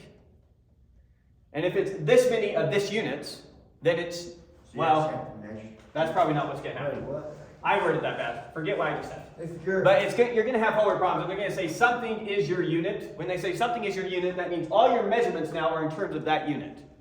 A unit is just a segment. so an inch. An inch, right? Here is, when we say an inch, we mean that segment. Yes. What we mean is there's somewhere over in London, not London, somewhere in Paris. When we say a meter, for example, there is a bar in Paris, a platinum bar, that is 1 meter. And when we say 1 meter, we mean it is the same as that bar. Nothing less, nothing more. Nothing less, nothing more. So exactly what is meant by 1 meter is that platinum rod that they have somewhere over in Paris. So, if we were to convert that into inches, then there's this many inches in that bar. 1.3. Right, so we can define now inches in terms of that bar. But it's all coming back to a reference to some physical segment in this universe when we're talking about units in this universe. Right. And so everything's in terms of some existing segment. So your problem is going to say, let this segment be your unit. Then, and then ask you a question. That's what they mean by be your unit. They mean all the numbers that show up now are in terms of that unit. So when I say AB is 1.34, the length of AB is 1.334216, repeating, and CD is my unit, That's it means it's transferred. that times that length. That's transferred into that length. Whoa, what do you mean? That times that. So like, So imagine this thing has a length of meters. If CD has a length of meters, then we're saying it's this many meters. If CD had a length of inches, we say it's that many inches. Okay. Yeah. So what units do we use in this class? Are we using for this? A unit is just a segment. Right, which, So we're not going to say we're using inches. We're not going to say we're using meters. We're going to say here's some unit. Who cares what it is? And work from there. So we're going to work with units in a more general sense, rather than being given specifically feet, inches, miles, whatever. so like, do we do exercise 5.1 and stuff? Yeah, you're going to do all the exercises. There's like 11 exercise groups in chapter 5. Right, so So measure, But they're all easy, so don't worry. I don't know, I'm saying it's measure your length of your So that's our homework. What unit do we use? Whatever, just measure it. The point is that he's trying to get at there is that you're going to have to give it in terms of units. You're not going to write 51.7. You're going to write 51.7 centimeters or whatever you use. So units are literally. A unit is just a segment. It's some made up segment, but It's completely Human- arbitrary. human brain made It is, how put they- a name on it so it made sense to 100%. their feeble They minds. measured a foot was the Well, same we need foot. to all be able to talk about the same things. Yeah. Right. So I say, I inches want you work. to build this exactly 50 meters long. They say, what's a meter? I say, a meter is this rod that I have right here. Something. So random. go get yourself a stick, come hold it up to this rod, and cut it down to that precise size, and go take that stick, and use that stick. Right. Go get some congruent segment, so it's the same units, and go use it. So yeah. So a foot is just some random 12 inches. What is an inch? This much. What is An inch this is a many random centimeters? amount. How much is a So- centimeter? This many, whatever. Right. I'm not sure all the things that we have perfect metrics for, but there is probably a foot-long rod somewhere. Yeah. There's a That minute. is supposed to be the definition of a foot. It's all. It's just mind-boggling. It's arbitrary. It's- Yeah. how weird. Someone just said, look, we need to all start talking about the same units. Right. So that Because it used to be, it's the same size. why do we call it a foot? It's the size of your foot. Count off with your feet. But Well, not everyone's everyone has the same size of foot, so you're only getting approximations. So we say, king, give me your foot. And we take the king's foot, and we say, this is everyone's foot now. 12 inches. And so everyone will use the king's foot. Right. Or however it came about. I'm just making stuff up. Right. So I don't know the history, but you can see how that hypothetical scenario could come up. Yeah. Okay. So now let's talk a little bit about numbers. So numbers. First numbers we're going to talk about, hopefully we've already talked about in this class. The first numbers that you talked about as a grade school kid, the naturals. What are the natural numbers? 2, 3, 4. 0, 1, 2, 3, 4, 5, etc. Right? But including 0. Right? And when you were a little kid, you were taught how to work with the natural numbers, and the first thing you were taught to do on the natural numbers is to add them together. Right? Yes. And you were taught how to do something like 3 plus 4, 3 plus 9, 2 plus 2, whatever. And then eventually you got to subtraction. Then you can still go take some little kid, some 5-year-old kid, and you can ask them, what's 5 minus 2? And they're going to say, they're going to start with 5, and they're going to put down 2, and they're going to say it's 3. Now if you go to them, and you ask them, what's 5 minus 7? They will not. They're going to say, you can't do it. Is it broken? What a dumb question. Right. You say, no, dear child. We just need to introduce you to something called the integers. And the concept of negative numbers, right?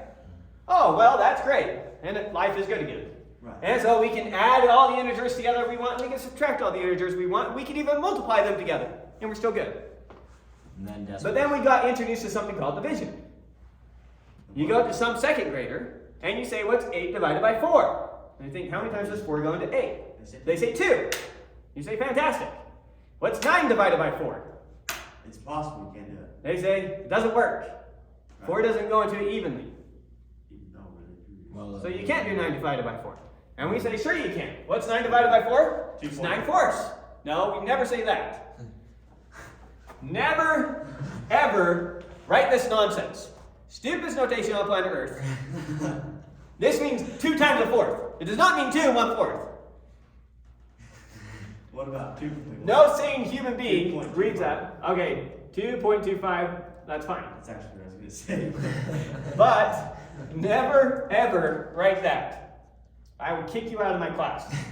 This is terrible. That means 2 times a fourth. That does not mean 2 and 1/4. I hate that we ever teach kids to write that way. It's terrible. It's, We should at the very least introduce a notation 2 comma 1/4 or something. I don't know. If we're gonna do this. It's terrible. It's better than. Or 2 draw remainder 3 1/4 or circles something. And then 3 dots inside those circles. But it's 9/4. That's what it is. 4 dots inside those circles. And so once again, what do we have to do? We have to introduce them to a new set of numbers that we call the rationals. The rationals, a set of all fractions. We say these are perfectly fine numbers. There's nothing wrong with 9/4. 9/4 is a number, it's 9/4. And 2.25 is. 2.25 is rational. 2.25 is 9/4. Anything that can be expressed as a fraction is rational. Okay. Did I say something wrong? No, we were just joking about 2 and 1/4. Okay. So 2.25 is 9/4. So this is a rational number. Okay. Let's test you for a second. Is that a rational number? No, it's repeating. Yeah, because it repeats.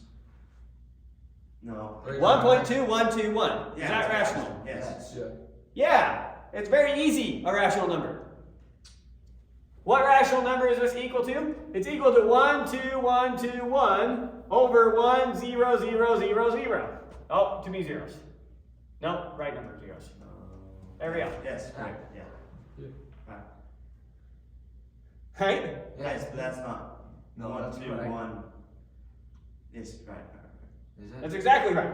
Multiply this by 10,000. What do you get? 1, 2. Shift the decimal place 4 times. 1, 2, 3, 4. You get this. So Right. multiply it by 10,000 and divide it by 10,000. We didn't change it. Right. Okay, yes, that's definitely a rational number. Yes. Yeah. What about 596.2981473? Is that rational? Yes. Yes, obviously. Multiply it by 10 million and divide it by 10 million. You get an integer over an integer. Right. Yeah. Okay. Let's try another one. It's actually just 1. What about this? What is 0.9 repeating equal to? 0.99999. Yeah. It's Is that rational? No. Yes. No. Yes. Repeating forever, you can write that as a fraction? No. Yeah, two. Oh. You actually can't. 0.33. Well, That's 3/3? thirds is kind of confusing though, because No, it actually, point you can get that. forever. No, it's 1/3 is 1/9. 0.33. You can write that into a fraction. That's It's 1/9. 1/9. That's Yeah. 1/9? No, it's No, it's. what That's is not even close to 1/9. What's That is 1/3? 0.9999999. This is so close to 1, it's stupid. 1/9 is very far from 1. Oh, it's 7 ninths. No, it's it? not. No, Wait a it's minute. like. It's like not 7 ninths, it's not 8 It's ninths. stupid. It's not rational. Is it rational? No. He says it's 3/3. What's wrong with that answer? it's Which is 1. 3/3 is 1. So it's 1, right? No. It's 0.9. Let's play with it. Let's see what it is. Isn't it 2/3? It's No, definitely it's not 0.6. 2/3. This is really close to 1. Let me try and plot it on the real number line for you. Here's 0, here's 1. Right? Right.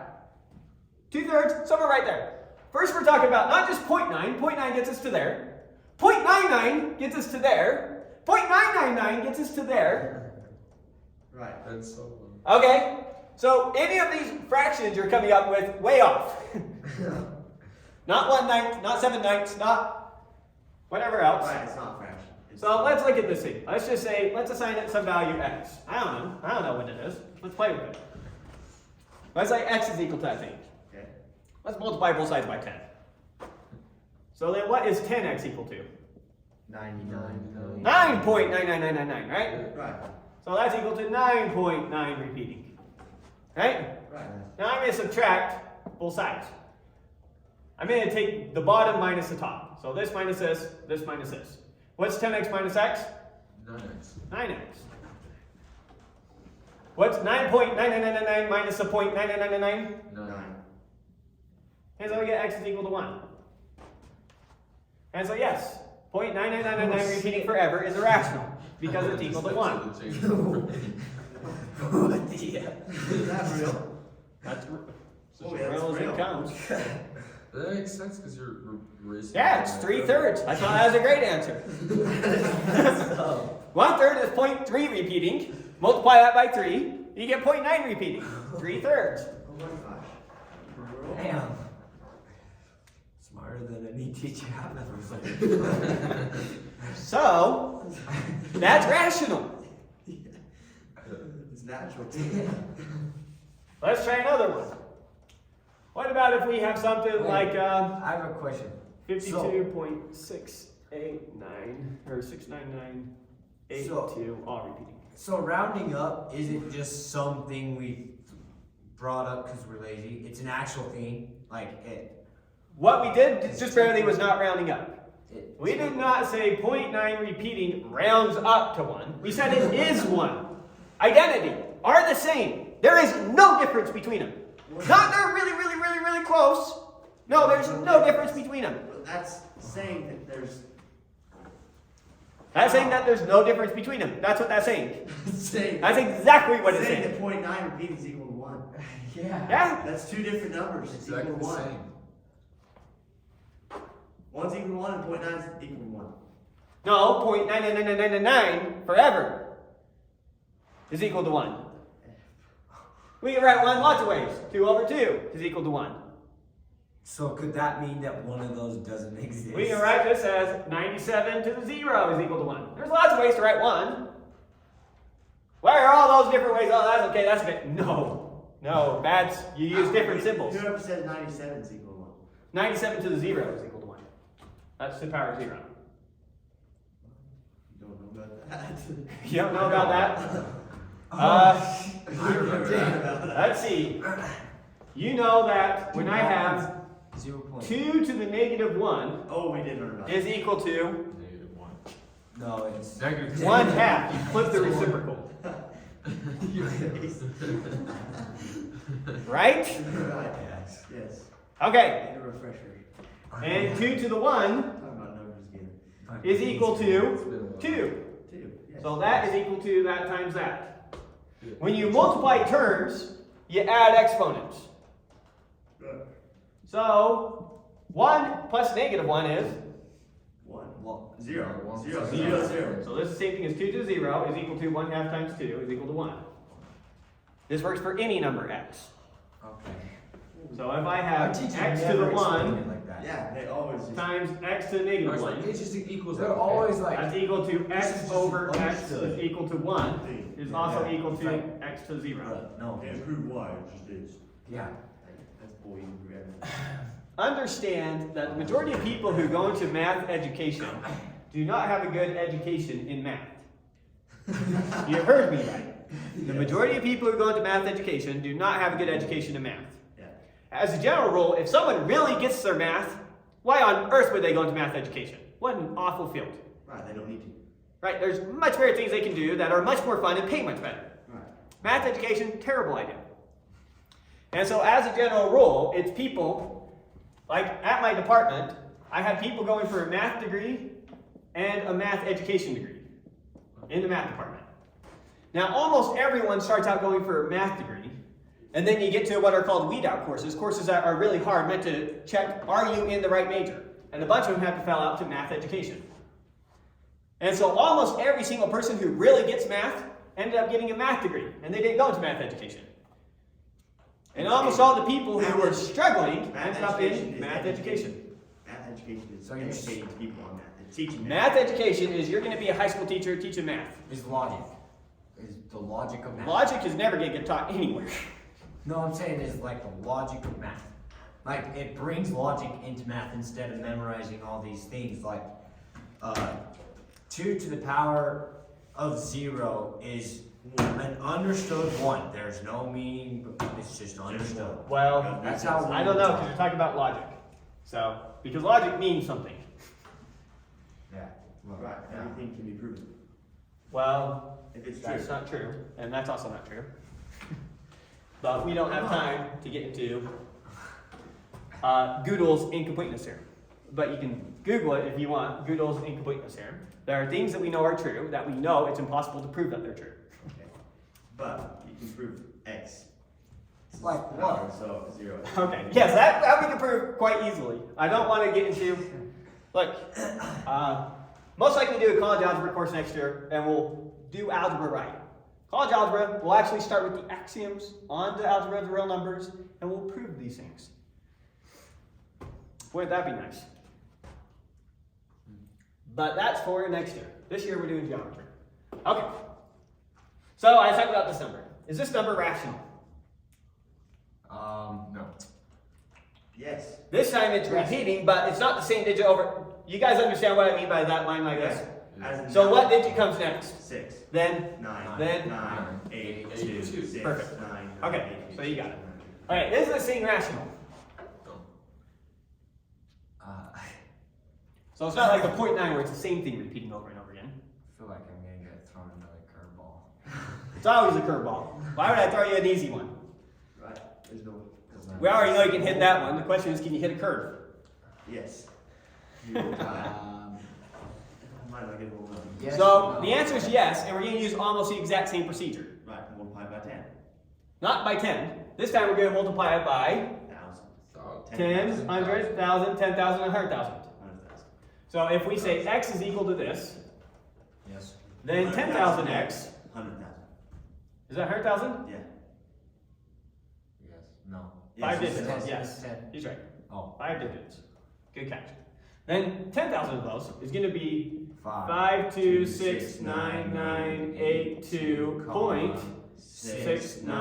5269982.69982 repeating.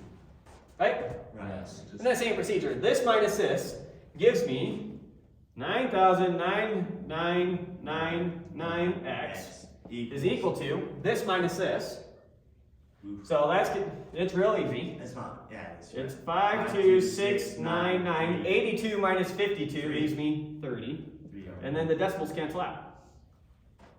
And then you divide. And then so x is equal to 5269930 over 99999. Maybe that reduces, maybe it doesn't, I don't know. But the point is, there we go. It's for sure that. Then you can divide it by 10,000 and get 52.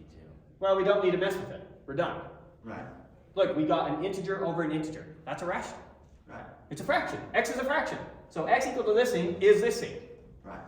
Okay. If you take that divided by that in your So- calculator, so you're going to what- get that. So what is an irrational number? An irrational number is a number that cannot be expressed as a ratio. Let me make these terms make sense. Go What ahead. happened to 8? 8. 5, You got 6, 9, 9, minus that. 3, 0. 52. So we did this minus this. Minus 1x. So notice that all these terms just come down. 8 minus 5 is, 3. 3. 2 minus 2 is, 0. 0. Okay. and then the decimal minus the decimal. Okay. Okay, so that was just a difference on it. Okay. Right. Good now? Yep. Okay, so let's talk a little bit about ratio. The word ratio. Now, back when Euclid was doing the elements, you kind of have to understand, concepts have to be developed before good words can be created to envelop those concepts. Right. So when the ancient Greeks were doing a bunch of this geometry for the first time, they didn't already have good words to describe things. And so they kind of just have to use the words that they have to describe things. Right.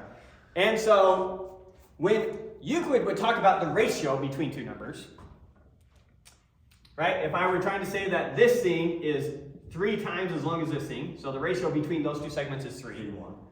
The ratio is 3 to 1, however you want to say it. Right. 1, 3. The word he would use is the Greek word logos. He would say the logos of the two segments is 3. Or the reason, the direct translation of that would be the reason of the two segments is 3. Kind of a weird way to say it. Yeah, it is actually. Because they don't just magically have these words. Right. It's the first time someone's trying to talk about the ratio between two segments. Right. So the reason between these two things is 3. Now the Latin word for reason is ratio. And so the ratio between these two things is 3. Would be the direct translation. In Latin, ratio means reason. So, that is why when we use the word rational, we mean reasonable. That ratio in rational, pronounced rational funny, rational, Right. Right. Okay. means reasonable. Because logos. Because ratio is the Latin word for reason. And so rational means reasonable. Now we call a number rational because it is ratioable. You can write it as a ratio. Right. And when we say it's irrational, we mean you can't write it as a ratio. Okay. So that's why rational both means reasonable, and rational is also what we call these numbers. Does that make sense? Right? And then irrational means you're being irreasonable, but we also call irrational numbers numbers that can't be expressed as ratios. So some people say irrational, oh, that's not a good name for those numbers. It's a perfect name for those numbers. They can't be. They're the numbers that can't be expressed as a ratio. And the fact that ratio also happens to mean reason, and so sometimes in English we use it as reason, sometimes we use it as a ratio between numbers. Is it, and ratio is like something like 50 to 1. Like 50 to 1. It's, 3 to 1. if you have this, Or you have this. 1, 3. Right. The ratio between these two is 3 to 1. Roughly. Yeah. Okay. And an irrational number. So this is a ratio. Yeah. A rational number is a number that can be expressed as a ratio.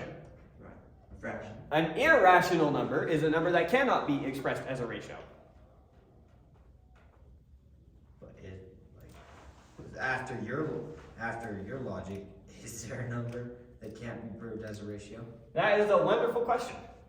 Is there such a number that can't be expressed as a ratio? So we come along in our discovery of mathematics. Here we were at the rational so that we could finally handle division, right? Right. And then you came along and I introduced you to a new thing like square root. You were introduced to the square root operation. And so now, I don't know how old you are when you come across this. We'll say you're a 6th grader. You give a 6th grader and you say, what's the square root of 4? What do they say? 2. 2. Wonderful. Now I say, what's the square root of 2? What do they say? Undefined. It doesn't work. Doesn't exist. It doesn't work. And so we have to introduce them to the irrational numbers together with the rationals, which we call the real numbers. And you say, yes, it does. It's the square root of 2. It's a perfectly fine I number. thought real numbers was the first one. Nope. Naturals, integers, rationals, reals. Oh, right. Every natural is an integer. Every integer is a rational. Every rational is a real. Real is what you think of by any number. And there are many irrational numbers. Square root of 2 is irrational. You cannot write this as a fraction.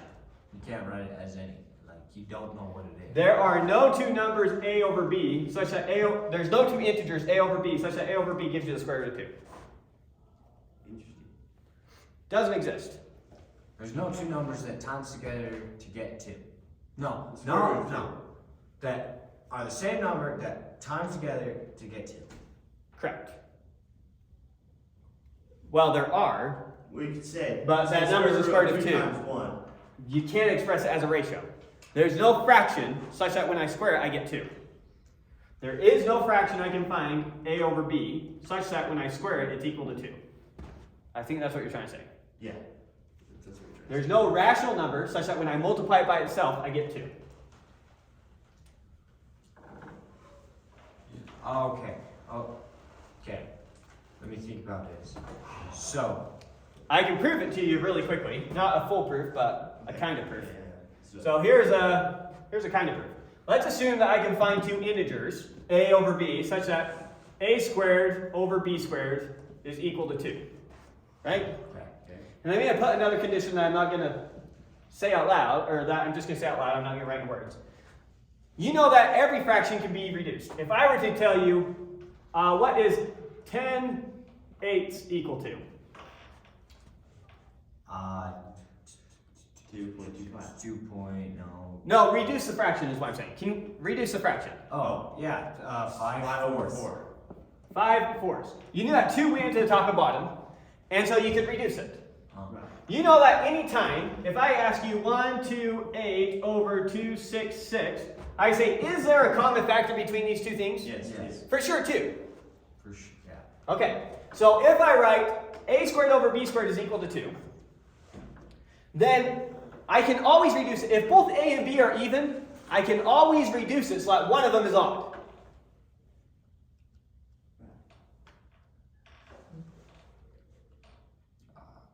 Yes. Yes. Correct. That, in other words, I can always divide the top and bottom by 2 and then do it again. Right. So let's say that we have a squared over b squared equals 2, and I have it completely reduced. So either a squared is odd, which means a is odd, because if a was even and even times an even is even. So either this has to be odd or this has to be odd. They can't both be even. Okay, okay. You with me? Yes. Okay. So notice that if this is the case, then I have a squared is equal to 2 times b squared. This to this. You with me? Yes. That gives me that a is even. So when I wrote this out, I was assuming a not even or b not even. That's the part that we'd have to use a bit of some other field of mathematics to justify this statement. Well, but A is even, thus contradiction. No, that's not a contradiction. We only said one of them can't be even. Oh, or. Yeah, that's an or. And. It's perfectly okay to get, like right here, I have an odd over an even. Right. But if it's an even over an even, I could have reduced it for sure. Right, So one of them has to be odd. So now I know A is even. Now if A is even, what does it mean for a number to be even? Divisible by It's 2. 2 times something. Right. 2 is divisible by 2 or? Well, yes. It's divisible by 2, or in other words, it's 2 times something. So if A is even, that gives me that there must exist C such that A is equal to 2 times C. If A is even, it's 2 times some number. That's what it means to be even. How do I know 16 is even? Because it's 2 times 8. Right. How do I know 34 is even? Because it's 2 times 17. Right. Yeah. So that's what it means to be even. So I know that A can be written as 2 times something. So then this can be rewritten as A squared is equal to 2 times B squared. You with me? Yeah. Okay. Which gives me that, squaring the 2, squaring this out, we get 4 times C squared is equal to 2 times B squared. Okay. Divide both sides by 2, and we get 2 times C squared is equal to B squared. Which gives me that B is even. Which thus means it can be reduced. Contradiction. Because one of them has to be odd since we wrote it in its reduced form. Oh, so it just contradicts itself? So it doesn't exist. Right. So we knew that one of them, so we said assume by way of contradiction a squared over b squared is equal to 2. Let's assume that you found 2 integers a and b that makes this true. And I said, look it, whatever you chose for a, it has to be even. No, then I need to justify this. So I say, let's say that you found 2 numbers, we'll call them first m and n. So I said m over n squared is equal to 2. I tell you, make sure that they're not both even. So keep reducing them and keep reducing them until they're not both even. And it's the same fraction, right? Right. Okay, so once you've done that, then now you have a and b that are reduced. So it's that a squared over b squared equals 2. But So here it is in reduced form. A and B are both even. So a and b can't both be even, But they are. but they are. Contradiction. They can't be, but they are. Therefore, you can never find the m and the n. Because if you did, then we could get the a and the b, where one of them's not even, but they're both even. Right. So you can't find an m and an n such that this is true. That's logical. Now the ancient Greeks knew this. And so this was a very surprising and confusing fact for them. Because to an ancient Greek, a number just means a rational number. Their version of what's a number is just like this, a rational number. Anything that you can write like this. This is what they meant by a number. And so what they discovered is that to them, they said the square root of 2 is not a number. This blew their minds. Because here's what they knew that you could do. It's real easy to construct the square root of 2. If I draw a square with side length 1, and we look at its diagonal, what's the length of its diagonal? Square root of 2. Square root of 2. So you can construct the square root of 2, but it's not a number.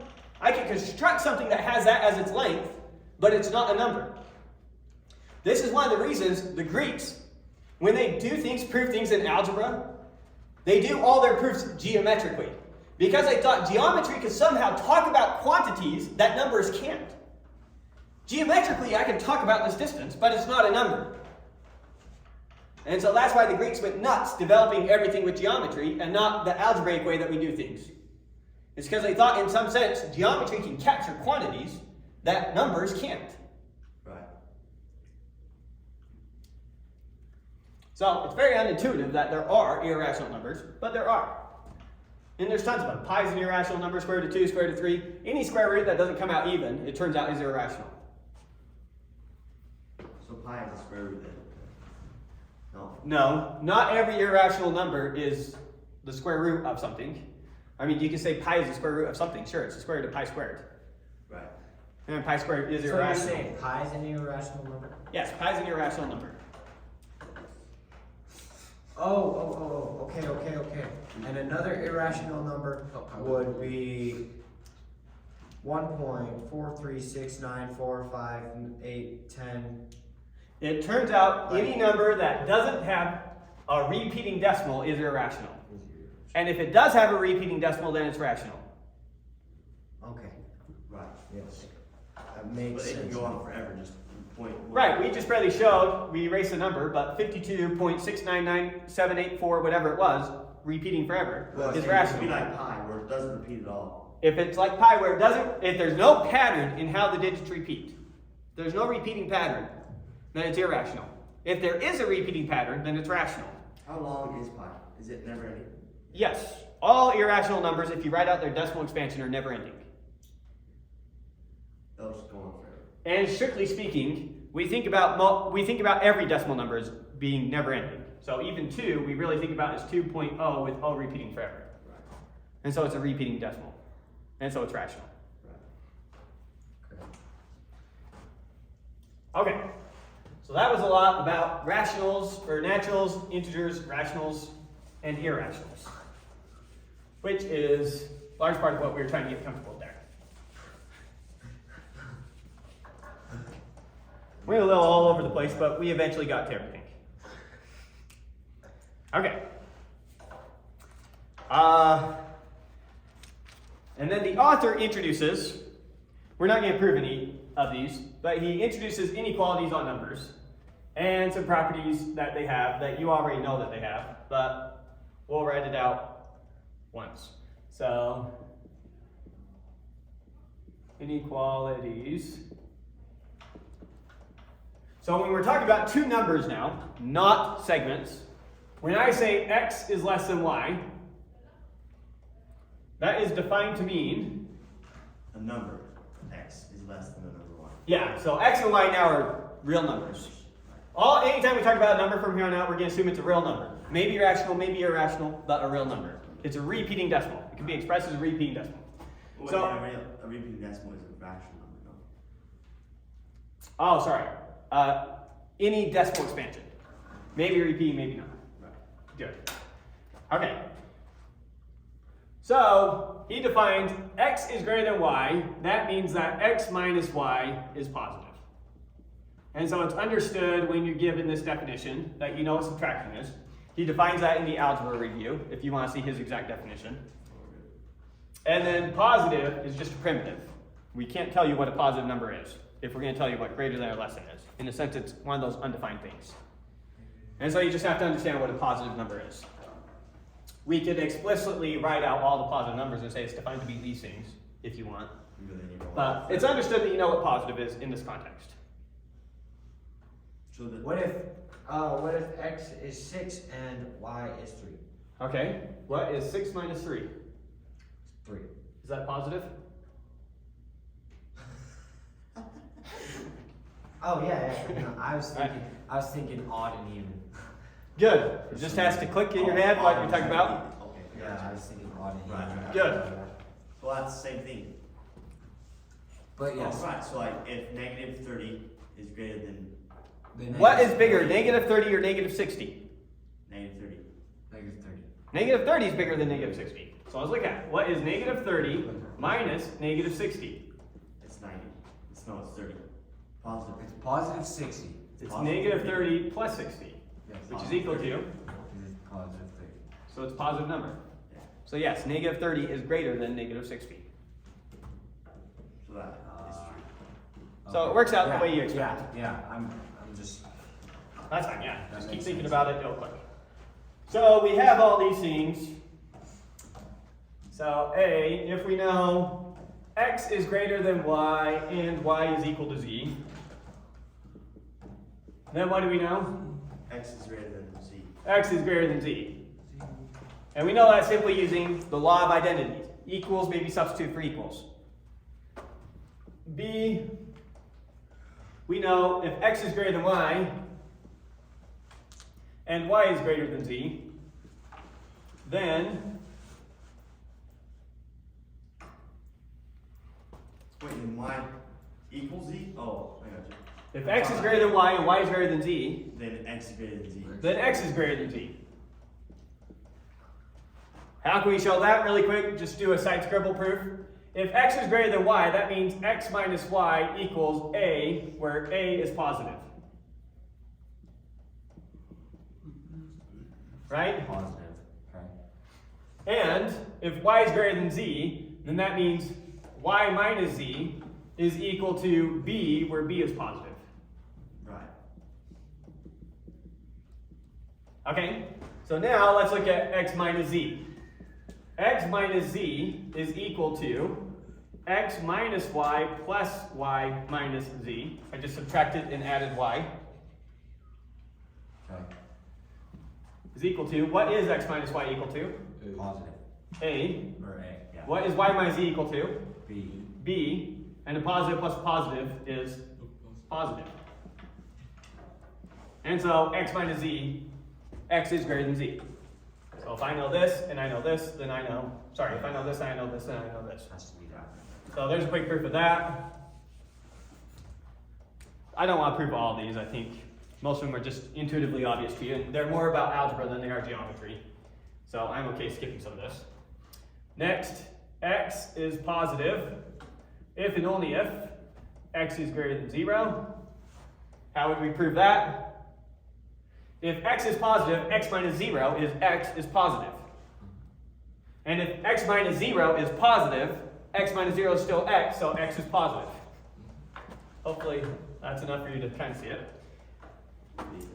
X is negative if and only if x is less than 0. Same type of thinking. Okay, yeah. A number being negative means the minus sign of it is positive. What does it mean when I say x is negative? By definition, that means negative x is positive. Yes. So maybe we can do this one really quick. X is negative means negative x is positive. So I know negative x is positive. What does that give me? X is greater than. Let's just look at this one really quick. So x is less than 0. Negative X is greater than. So 0 minus x. How do x less than 0, this is the same thing as 0 is greater than x, right? Yes. How do I know if 0 is greater than x if 0 minus x is positive, right? But 0 minus x is the same thing as just negative x. So that gives me negative x is positive. Okay. A little bit too much there? 0 minus X. So let's do this one more time. The same thing as negative X, so if you add another, okay, yep. Makes sense. So we can rewrite this as 0 is greater than x. That means that 0 minus x is positive. But 0 minus x is the same thing as negative x is positive, Right. which is the same thing as x is negative.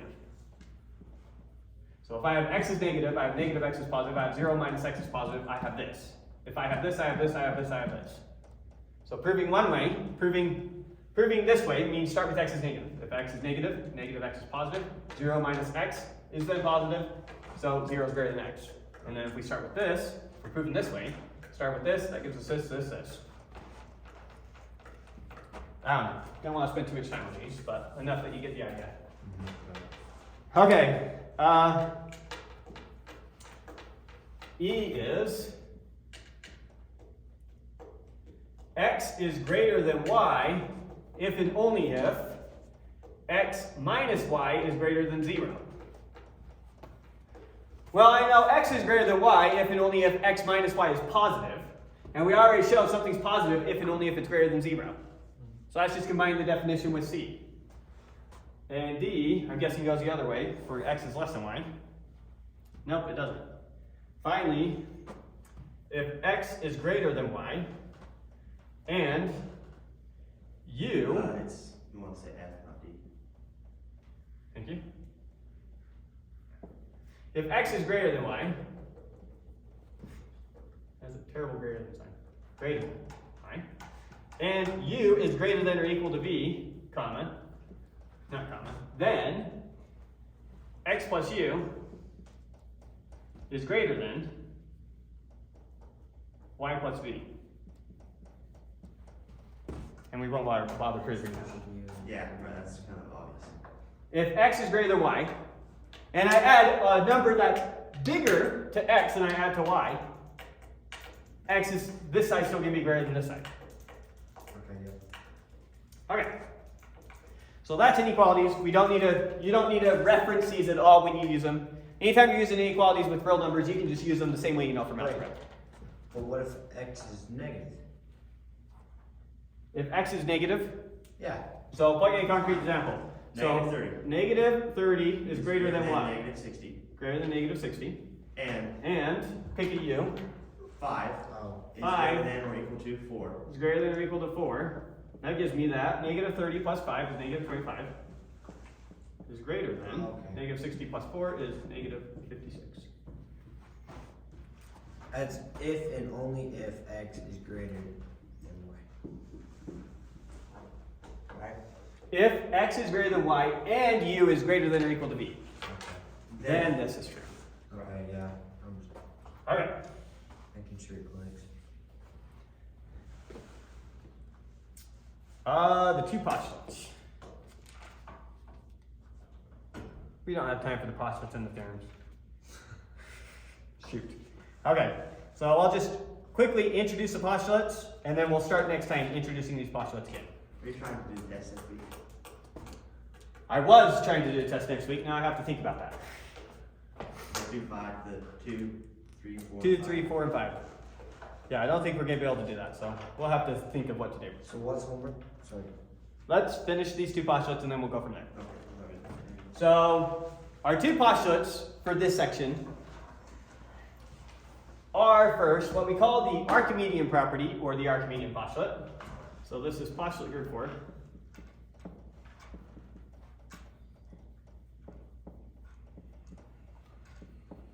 And I'll write them out completely next time. Right here, I'm just going to write out the idea. So the first one is the Archimedean property. Now, if you come across the Archimedean property in just any regular math class, what it is that pick any number you want. Pick any x in the real numbers that you want. I don't care what it is.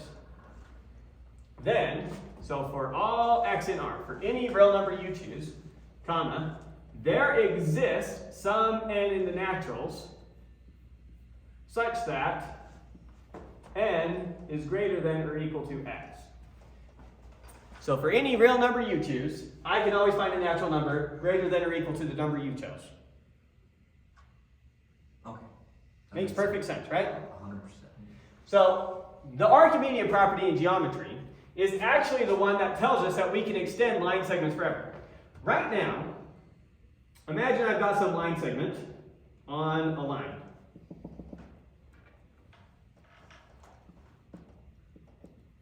How do I know that I can extend this line segment past some length?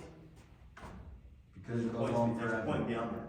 I know there's a point beyond that, but I'm not guaranteed how far that point beyond it is. So maybe the point beyond it gets me half the way, and the point beyond that gives me half of the half, and the point beyond that gets me half of the half of the half, and the point beyond that gives me half of the half of the half. And I keep doing this. Until you're there. No, I never quite reach it. Why not? 'Cause there's always a teeny tiny gaps that I say. Yeah. Wait, you're saying a line segment? I can do this 10 trillion times. I still didn't get all the way there. But it'll move. So how do I know that I can even get over here? I'm struggling to get to this line. What about a little bit further than it? So how do I know that I can actually get really far? So I told you that last time our postulate tells us there's always a point beyond. I said that tells us we can extend the line, kind of. Right. It almost did. Are you- The Archimedean property is going to be the one that tells us you can actually extend a line to any length you want. But we kind of needed this notion of length before we talked about extending it to any length you want. Can I ask a question? Yeah. Are you trying to find what point that line that stops the line is on? No. We're trying I'm to trying to say, go farther. here's AB on our segment. You can continue that past that. How do I know that I can extend this segment beyond This distance. Because your line goes on. You say a line goes on forever. How do you know that? All our postulates really told us is, if I have a point, I have a point past it. There's a point past it. So I'm guaranteed that there's some point past it. I'm not sure how far past it, but past it. So there's some point C Still, past it. always, never ending, there's always a point. Always. Always never ending, there's always a point. So I The mean, problem you have is, take any section of the line. So here's AB. Now take any little section of the line after AB. That section of the line. How many points are in that section of the line? sure. A lot more than that. Infinity. There's infinite. And so while I'm guaranteed that there's always a point behind, I can line up all infinitely many of those points inside this line segment so that they never get outside that interval. Right. It's true. So it never guarantees me that I can get a distance out here. Okay. And you're saying he. This is going to be the property that tells us, okay, you can actually get any distance you want. So not only are there an infinite number of points in a line, but a line is infinitely long. It's as long as you want. Okay. Is something dying? No, You have to keep looking at the camera. it's just a weird filter thing that's going on. Looks fine. It's fine, it's fine. It just looks a little trippy to my eyes. All right. So what does the Archimedean property say pictorially? We'll do the words next week. Pictorially it says, take some segment. Here's a point A, here's a point B. And we have some unit here, CD.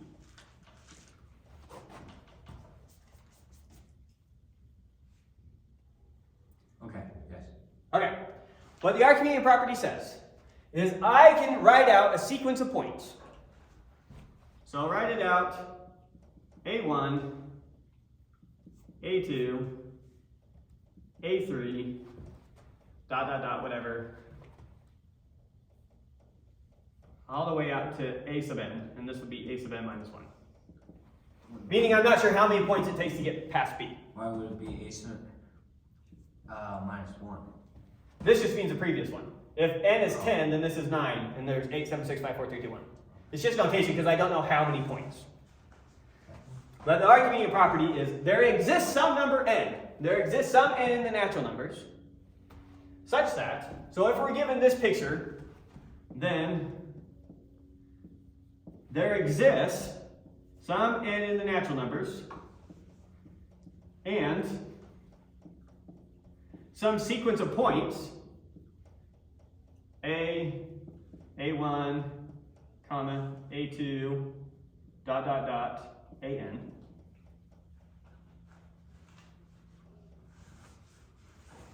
So then there exists some natural number and some sequence of points such that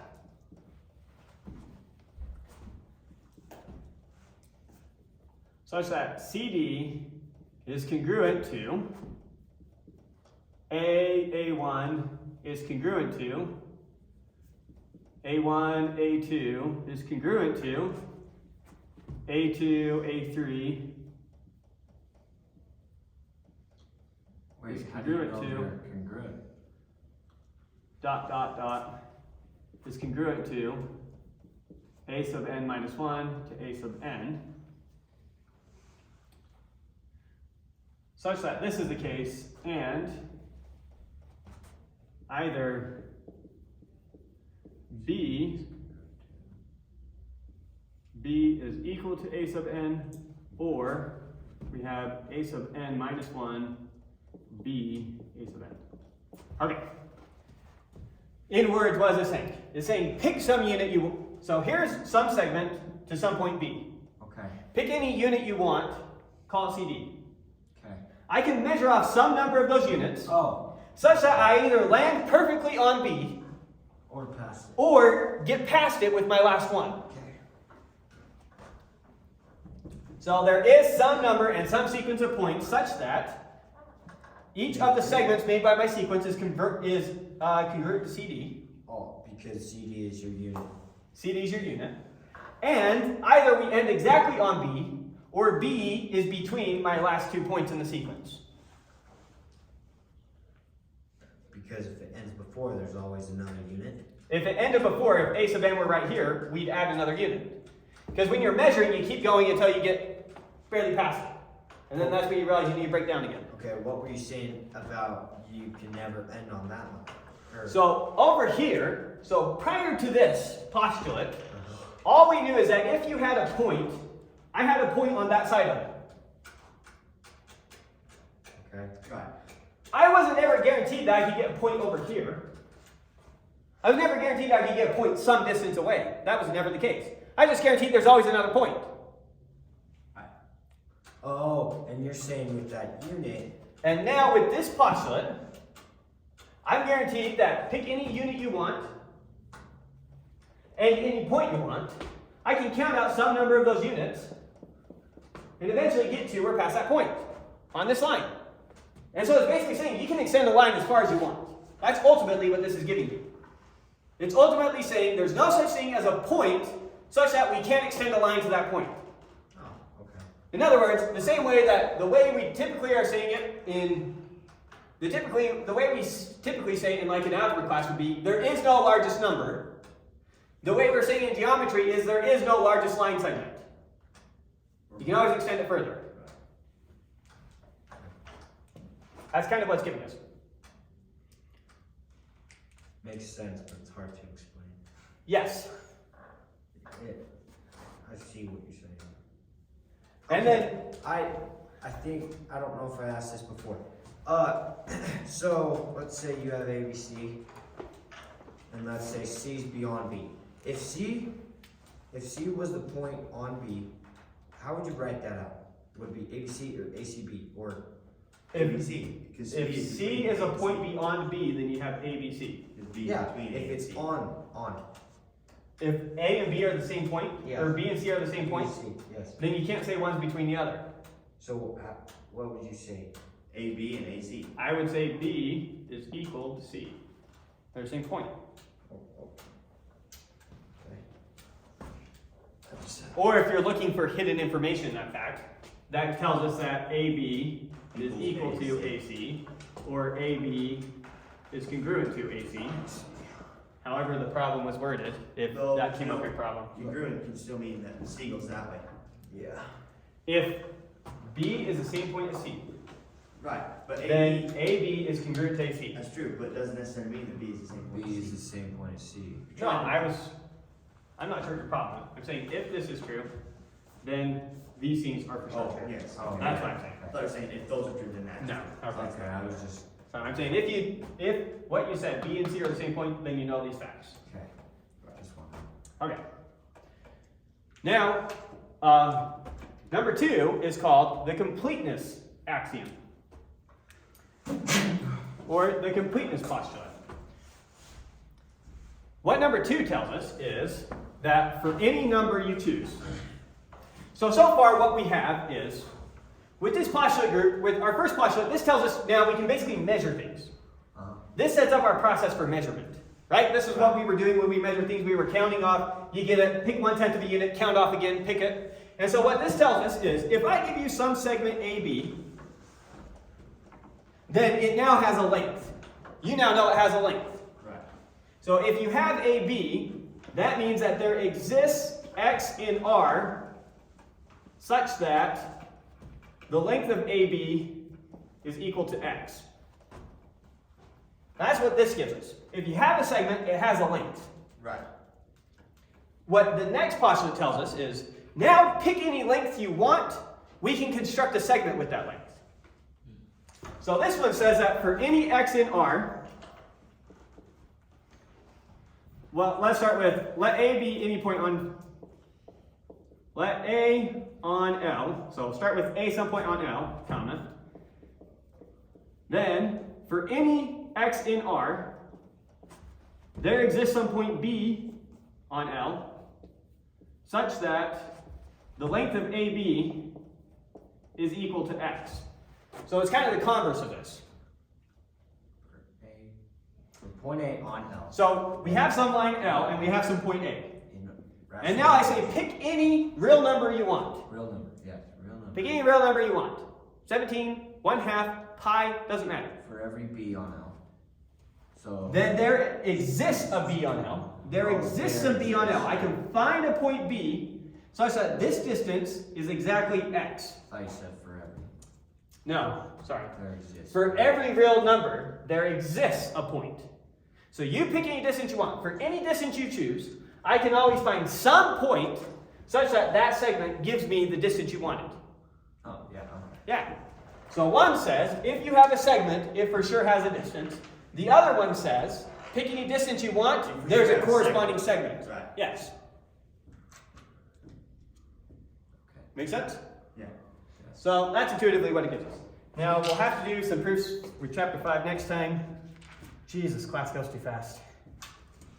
Yeah, it's- And continue from there. We don't need